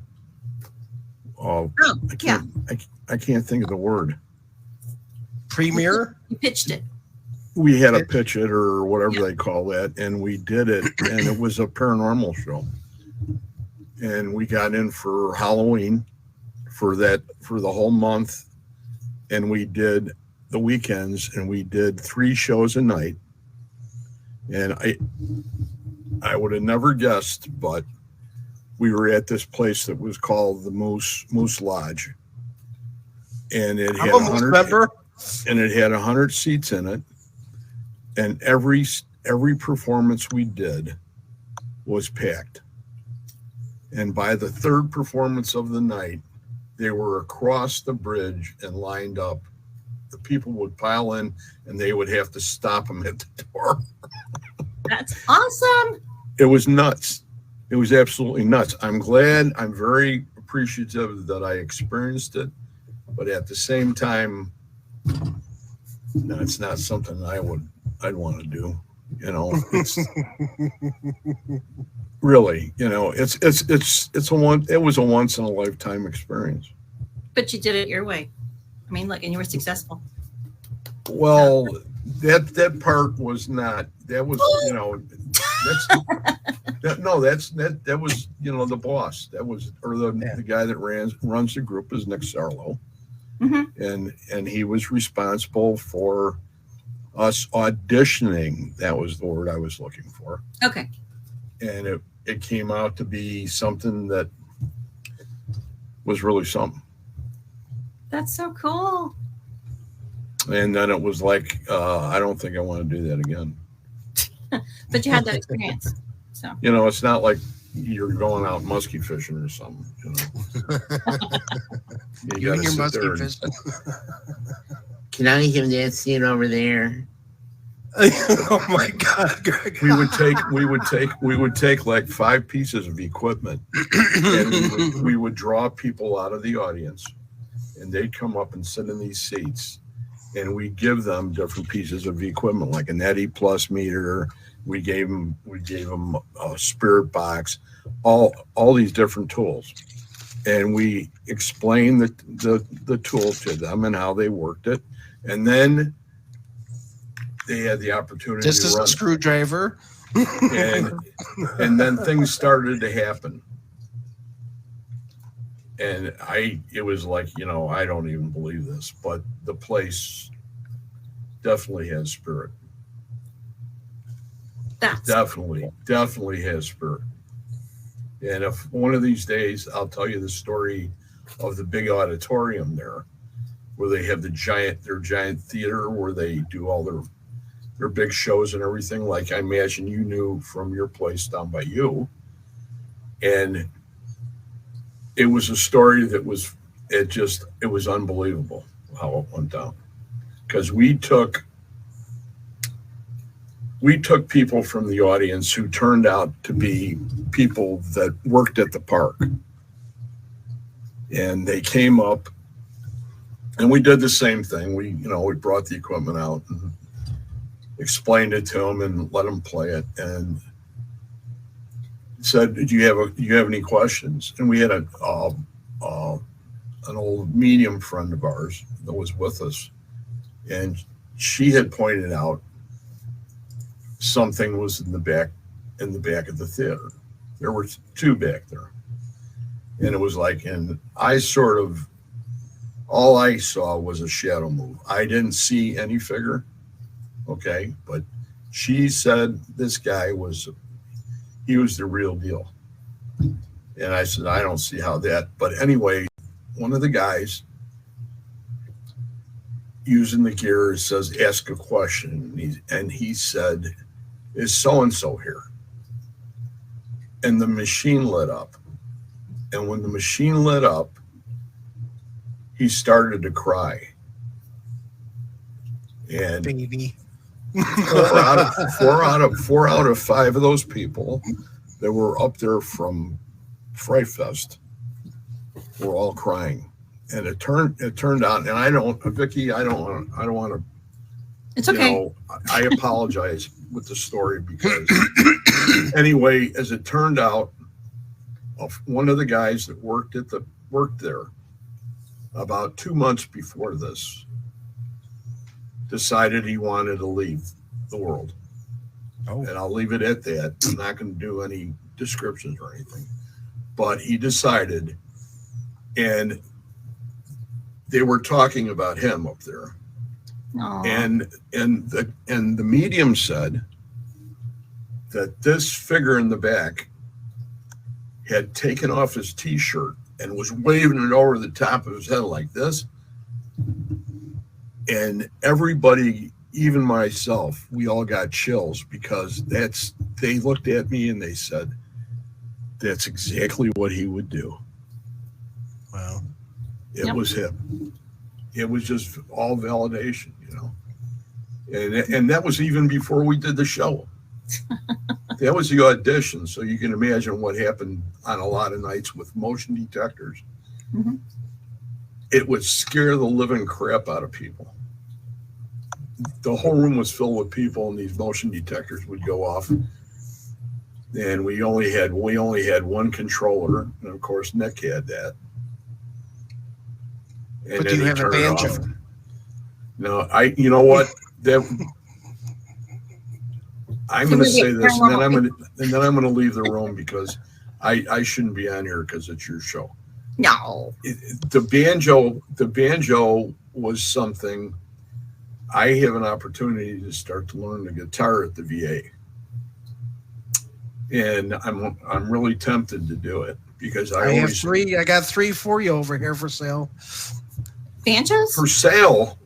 No, the last storage locker, I got 2. Remember back in the 80s, late 80s, they had that Esteban commercial where you learn guitar. Well, I got out of the storage unit, I got I got the black one and I got the regular wood panel color. And then I got another one.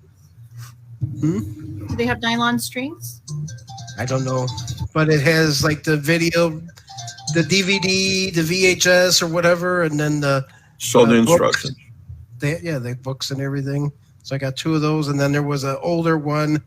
I can't think of it right now, but we looked it up, and it's about worth about $600. The Estebans are worth about $90, $100. Oh, wow. See, if I really would have known that he was going to have me come on, I would have at least had my hair combed like his, so I look like. What do you mean, like his? you look suave and debonair tonight. Just put a hat on. Come on, Greg. Make some animal noises. Greg did. I had my Tink Thompson straw hat on. That's what I was doing. But I thought about that guitar business. Yeah. And I had a guitar when I was about maybe 14, and that's Rolling Stone time, and you know. My mom's got a 58. She took Stratocaster. My mom has a 58 Rickenbacker that she did when she was. Nah, Rickenbacker.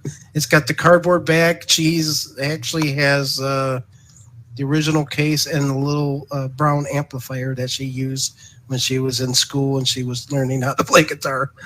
You're looking behind me. I am. Victoria was, weren't you? No. I was just wondering if you were seeing something that, like what you guys had mentioned before. I kind of tune out when we were in. Thank you very much. No. No. I don't mean of you. I mean I tune out of things I see. Yeah, you have that effect right, on us. Exactly. That's what I mean. No. Things that you know, no, like you said before about that shadow. It was like, whoa. No, I want to talk. I have seen a shadow walk behind Greg a couple of times. Not tonight, but other nights when I've been watching, I've seen a shadow go by. I'm like, anybody see that shadow? If you see it over there where the dad thing is, right there to this side of it where I'm pointing, yeah, that's a spiral staircase. Okay. So that goes up, and they're upstairs in the kitchen. There's a light. Okay. So every time anybody walks by, they hit, and that gives you the illusion. Not that there's anything like that in this house. It's always Facebook user. What are you talking about? No, when we were at one of the investigations, there was a very nice lady. She's close to my age, and we started chit-chatting, and she had her nephew who was in his early 20s. And so, you know, I'm giving my business card out. I'm trying to network and stuff, and say, here's my business card, you know. And the guy goes, so what's a paranormal perfect storm? I'm like, I don't have time for that. But so, yeah, I'm an intuitive. And he goes, is there somebody around me? I'm like, well, yeah, there's an older lady right behind you. And he's like, oh my God. And I was like, well, she's like your grandmother or something. And he goes, okay, she just passed. I'm like, oh, well, see, she's right there. But, I didn't freak out and go, there's a lady behind you. It's just a part of life. It's just another part that you don't normally always see, but sometimes you can. I mean, you're aware of. And he said he But wouldn't it be cooler if he did react like that? Oh my God! Make people just spaz out and freak and go. Yeah. Woo! We were there. Natalie Jones was there, and she was leading the investigation. And so it was so packed. I'm like, I'm just going to be back over here and look at the pictures. And so he and I would walk around. I was like, okay, where are you feeling something now? And he would tell me. And I said, well, okay, I feel it right here. Go upstairs with a K2. And he'd go up there and he goes, it's flashing. It's going off. I'm like, well, it's because there's a lady upstairs, So I was helping him. So we had a great time. Anyway. Natalie Jones is awesome. She's fun. She's very cool. I like her a lot. Yeah. She was with us in Janesville. Oh, and she's nice. We have the show on Paraflix. Mm-hmm. And we got a bunch of things that are going to be coming up that will be pretty cool. But Nicholas is going to be doing. We already know. We did tarot card rating on you, man. We already know this. Well, he's going to be doing all the filming, which is absolutely awesome because that's his talent. So you just don't know about this one yet. There's one more coming up. There's one more what? Badger. We got 2 badgers. Yeah, you got 2 badgers, man. No, I don't. I'm not. You got. Well, let's see your shoes. Are they badger slippers? What do you got on there? That's what he's going to get. Badger slippers for Christmas. That's what he's going to get. You guys are too much. Yes. So, did you have a good Halloween, Greg? Did you have a great Halloween then? Sounds like it. Yes, we had a Halloween party on Saturday night for the whole family, and the kids get to go ahead and carve pumpkins. And the adults had a bonfire out in the backyard, and they were drinking adult beverages, and I drink iced tea, so they all know Papa's like that, so they leave Papa. Did you take the pumpkin seeds and roast them over the bonfire? They had a whole bucket. They had almost a whole 4-gallon bucket filled with pumpkin seeds. That's how many pumpkins they carved. Wow. Did they boil them over the? I wasn't there for that. That was at one of my son's houses. Now, if a bonfire mean they people on Mars can see it, was it a bonfire or was it a campfire? I don't think it went to Mars, but I probably saw it on the moon. Yeah. Because when you could clear clouds out of the sky. Yeah, they've changed things around quite a bit around here last year and a half, 2 years, about open burning and leaves and things like that. And it's like, I've been here since the 70s. I'm not going to listen to somebody go ahead and tell me I can't burn. Yeah, your grandfather did. It's like, the finger goes up and you just go, no, I don't think so.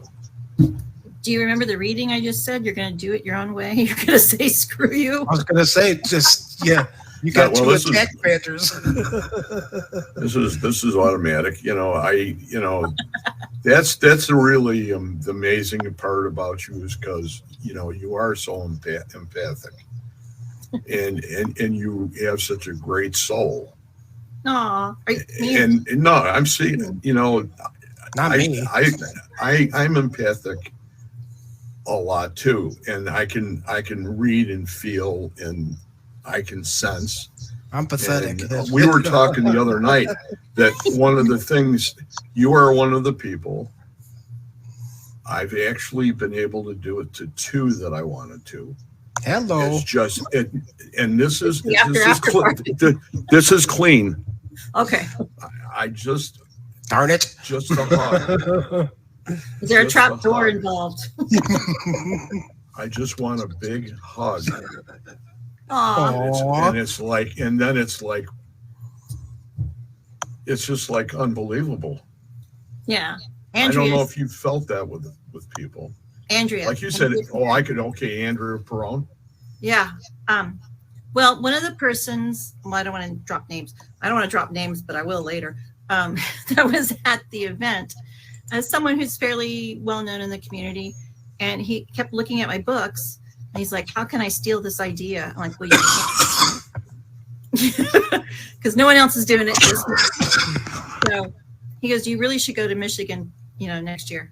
I said, "Okay," and so I put my application in, and so I'm on a waiting list. So hopefully I'll go to Michigan Paracon next year. I don't know how, but in 23 then, huh? Mm-hmm. Next August. That's probably the time that I wanted to go to. Well, let's go. We ought to go, Dean. Come on, it's the 13th. It's time to go. It's time to go. It'll be the 13th Paracon for them, Michigan Paragon. So lucky number 13. Right. Mm-hmm.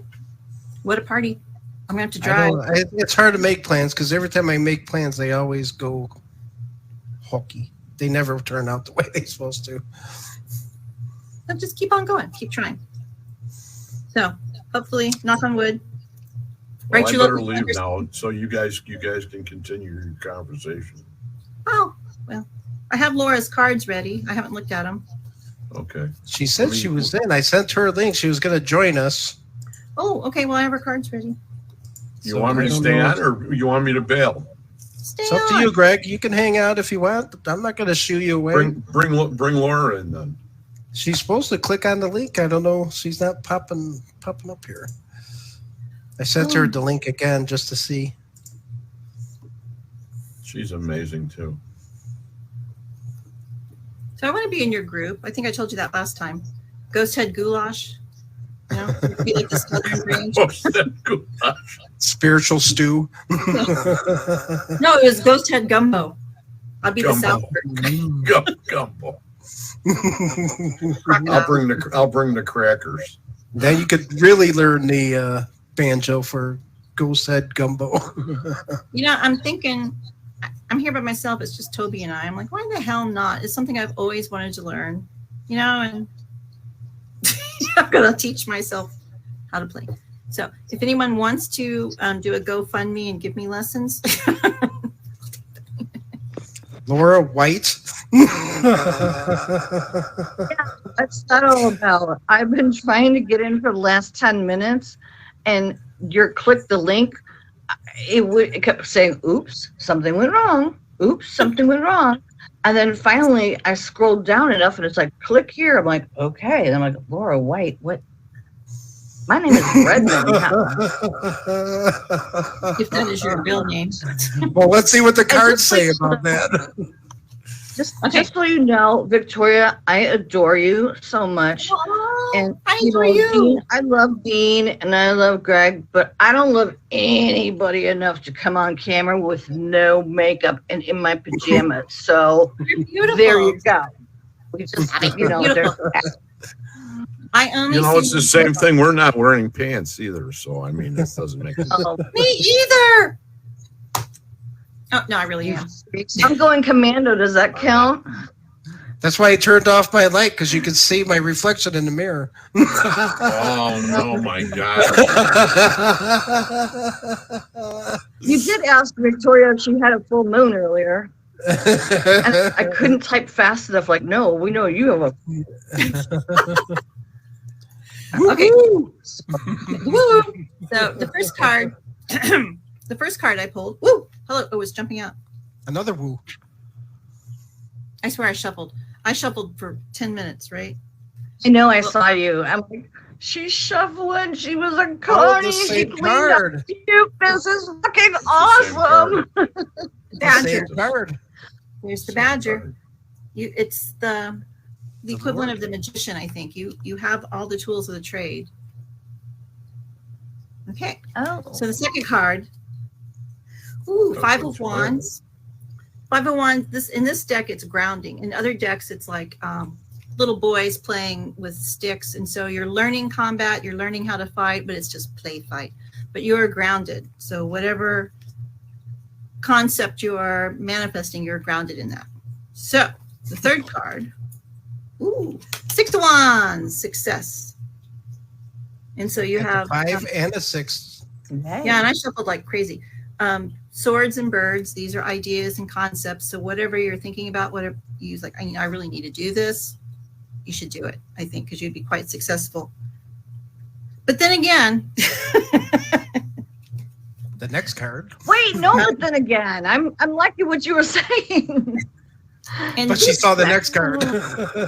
in this deck, the 7 of Cups is delusion, Oh. which I don't really go for that. And other decks, the 7 of Cups means I have so many choices. I don't know what to pick. So you have so many choices. Is this making any sense?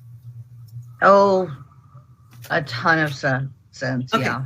And so, okay. So, I'll have to send you this later because I don't want to say it out loud. Okay. But the last card is diplomacy. So, well, I'll just tell you what. You mean to tell you what I just? Is that Gemma? Yeah, that would be my dog saying, "Can you please let me in?" So just bear with me while I let her in. Well, the little voice Come told on. me if you have to work with your ex-husband, just be nice. That's what it told me. So I don't know anything. Shit. Okay. Well, that was this one. Yeah, can we do a private conversation on that one? Absolutely. Anytime. I'm happy to do a Facebook video. We'll just chit chat. We'll just throw cards and can we have martinis? They'll be fun. They don't have to be alcoholic. Oh, yes. I love lemon drop martinis. Do you like those? My daughter does. What? I like the martini glass. But okay. It was saying be nice, whatever your ideas are. Oh yeah, okay. Okay. You see what this says? No, I don't have my glasses. Husbandry. Okay. It's got something to do with your husband, so or ex-husband or former husband or I don't know. Whatever. Okay, now I see on the computer husbandry. So what does that mean? Husbandry means get to work. But you and I we were all talking about, if you have to do something with your ex-husband or someone who is in a role like that, be nice. Do you have enough for everybody? I do. Come on over. I'll be there in 3 days. I'm pretty done. Yeah, I'm done now. Thank you. I'm Be careful sorry. what you wish for, right? No, it's okay. You're spot on. So Or, nobody Yeah. knows. You're Nobody awesome. knows anything. She's Rivalry. wonderful. Should I just quit while I'm ahead? She just pulled another card, Laura. Rivalry. I saw it. It's gonna take a lot of bravery. No, or is it bribery? Oh, No. rivalry. Rivalry. The next 2 cards that came up were the 3 of Coins, which is a cooperative working environment, which is good. And then initiation, which means you're starting something and you're going to be successful. So we're in do you do astrology? I can't remember. I know we've talked about stuff, but right now this is yeah, okay. This is the universe ripping the Band-Aid off the boo-boo or the woo-woo. The universe ripping the Band-Aid off the woo-woo. And you're like, Yeah. Off your woo-woo. like when Yeah, you that Yeah. hurts. Oh. I've had that done before. It hurts. Just saying. Yeah. Yeah. She finds herself lost in the stars. If that's Of course. But it might hurt when that Band-Aid comes ripping off. It's there for a reason. I would not suggest getting peroxide and throwing it in anyone's face, but if you feel better doing that, Oh shit. clean that wound. Okay. I'm joking. salt works too. And Wow. sort of smiling. Well, Smile. yeah, smiling while you're tapping your nails together. Yeah, just smile and be happy and realize that this is just for a set amount of time and then you're going to move on and you're going to be successful with whatever your venture is that you really, really want to do. It's just a stepping stone. You can do it. I have it so picked out in my head and ready to go. It's not even funny, but okay. Well, thank you, sweetie. That was spot on, and I'm very, very appreciative of you pulling cards for me. So thank you. Anytime. Aw, I got I love you. Love you guys. Yeah, anytime you just. It's hard to believe she was so spot on with both of us.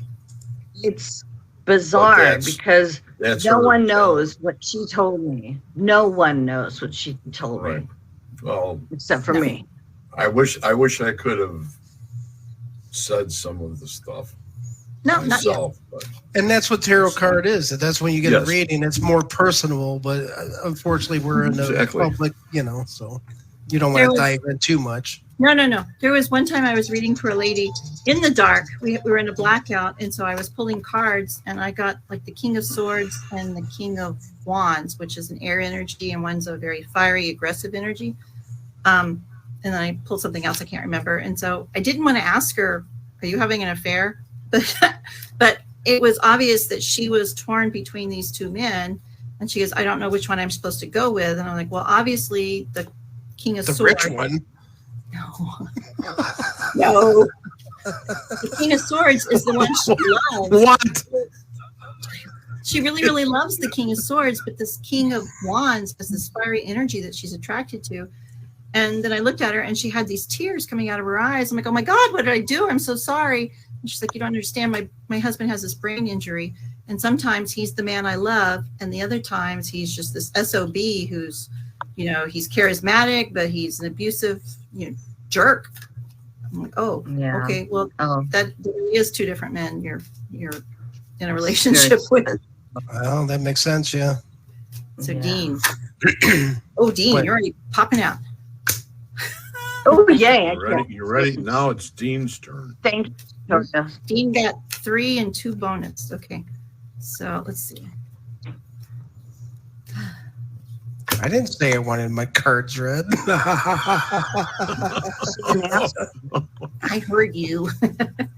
You said it in here. That cow says "Moo." Okay. Oh, Dean. If it gets too personal, I won't do it. Okay. Yeah. What? How many did I say? I forgot already. 3 and 2 more? You said 5. Well, that's 3 and 2 more, right? Yep. Okay. I have a fine arts degree. Probably a right brain, man. Right brain. Okay. I'm still trying to figure out the puzzle. Okay. Where's that missing piece? That's why I don't do puzzles, because if there's a missing piece, my brain goes crazy. Okay. Dean. Tank. If that is your Tank real name. Thompson here. Tank Thompson right here. Take. I know you, but I don't really know you. You understand? So, I read for people and I'll just, because it's not my message. It just comes flowing through. And then they have this look on their face and I have to go, am I right? Am I close? Am I anywhere in the ballpark? So tell me if I'm right. We won't go into any other. Wrong. Who you are, you druid. You have all the tools in your trade. You have the knowledge, the charisma, the power, the connections, the understanding, the intelligence. You got it all. You're the full deal, man. Jack of all trades, master of none. Yes, but the 3 of Swords reminds me the old Rider-Waite deck. It's the heart with the 3 swords, and this guy I dated in college would always call it the 3 of Swords, symbol of sadness. Or symbol of sadness, the swords of 3, and that's what it always reminds me of. And here you have the swords of 3. So there's some sadness, something holding you back, and this is suggesting courage. That you need to just believe in yourself and you need to step forward. And whatever it is you wanted to do, don't be sad. Don't be like, well, they're not here and they can't enjoy it with me. I was going to do this with this person. I can't do that. Don't do that. Because it's actually more of a validation card because that's already stuff I already do. So it's like a validation card. Yeah. Well, here we go. One more. To courage anyway. 5 of disc. It's all about restrictions. So don't say, I can't plan it. I don't have the money. I can't do it because I don't have XYZ.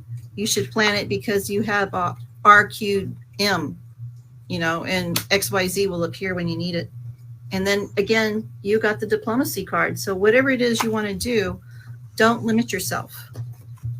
Just suck it up, man. Go do it.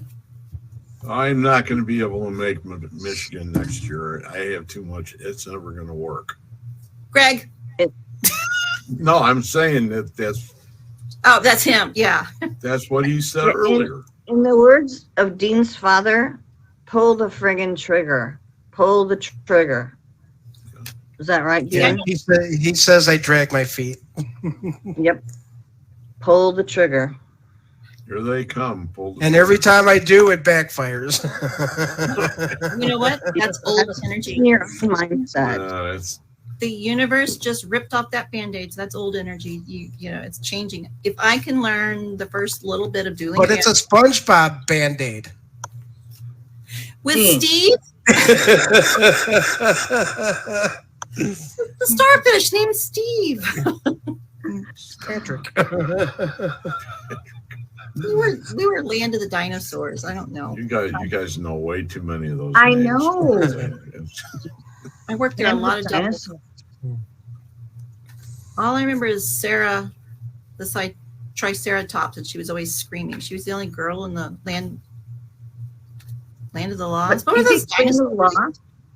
Yeah, and Sarah would scream. "Ah!" You know, just like I don't remember any. Then there was the I know the land of the Cindy's lost. attack. Cindy's attack. Cindy's attack. Is this a card of Yeah, mine? and the one guy would say funny. abundance. So There you go. do it. Just whatever it is. When you get to the end of your life, you're going to look back, and the only thing you're going to regret are the things you didn't do or didn't try. Pull the Try- trigger, Dean. See, I need to start trolling your social media to see what you put on there. I don't have You that- won't find anything on there. Well, I've known him for over 10 years with, our paranormal group. And, when you're sitting in the dark for hours at a time and there's really nothing going on, you kind of get to know each other. Like, talking I about, said, excuse me. brothers, sisters. Laura, was I close? I was going there too, but I tried to divert it. What did he- anyway, so when I start Ghost Head Gumbo, you Pull will my all- finger. Pull my finger. No. Oh, wait. Pull my fingers. Pull my fingers. I got to point with two, remember? What would Disney do? Oh, that's right. Pull my fingers. 2 fingers. The Magic Castle is over there. That would be double barrel shotgun. I'm not pulling anything. You have to repeat. You kind of broke up there, Laura. I said that would be like because I keep getting text messages. We're on this. I'm Turn on it this off. like thread with 12 people. Turn them off. I don't Yeah, know how. It's about functions. I don't know how to do that. Plus, I will make throw it the once a- phone in a bucket of water and it won't work anymore. Greg knows. Hey, See, I have no friends, so I don't have to worry about that. My phone hasn't gone off all night. Oh, yeah, it has. Just didn't see it. some of you just see. That's all. I don't know how. I'm gonna have to try to turn that messaging Does it have off. something to do with the elections tonight and everything? Oh, No, it's a Christmas party. It's a Christmas party get together. Oh wow. So I'm going to. Laura White, wasn't that the lady in Carrie? Was it?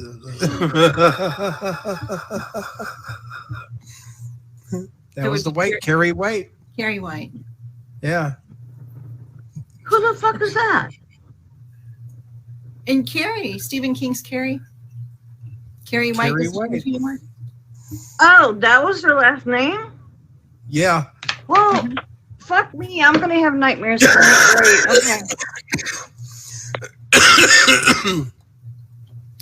And ladies and gentlemen, thanks for the And then first I just lost F-bomb you. of the night. Good knowing you, Dean. No, you did the first one. You did. You had a good show, You know what? but Now we're offline. this is the last FCC. episode. It's a power show. We're all gonna probably end up in jail. Not me. And I'm now a I witness. lost you on my phone. You're still there. I lost you on my You know- phone you and know- I can't even like. You am I? Because I What was her cards again? Mental confusion. anxiety. Technology challenged. No, that was not in there. No. It should have. However, I can hear you. oh, I can't- blind justice. Blind justice. Come on. You got a decision to make. You know. I like that moon up there. I like that moon on That's that the card. feminine intuition. You see, there's if she would just take the blindfold off and turn around, she would see that there's land behind her, and she could probably just wade over there. It didn't look too deep, but she's over here indecision on the beach. No, Get it. There's something about the crescent moon.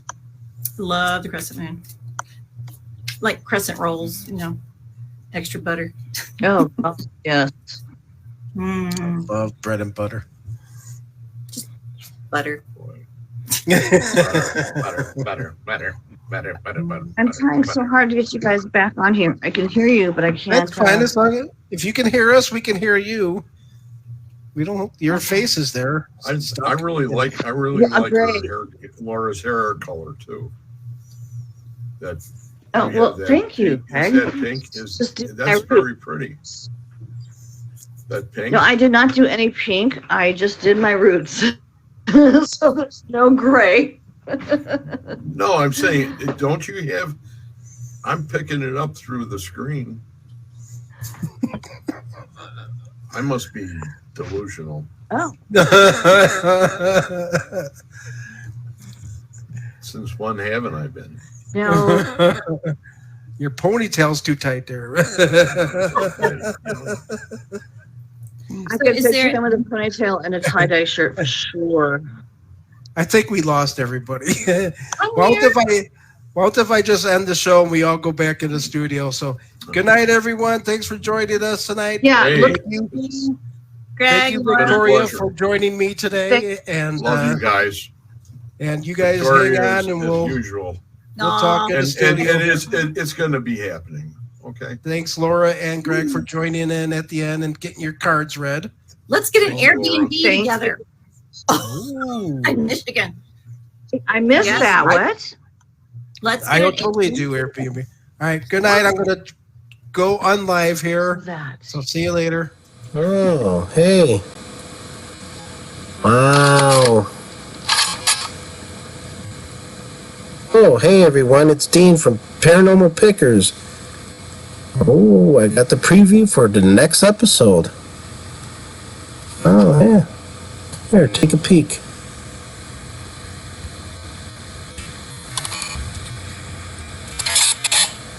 Oh.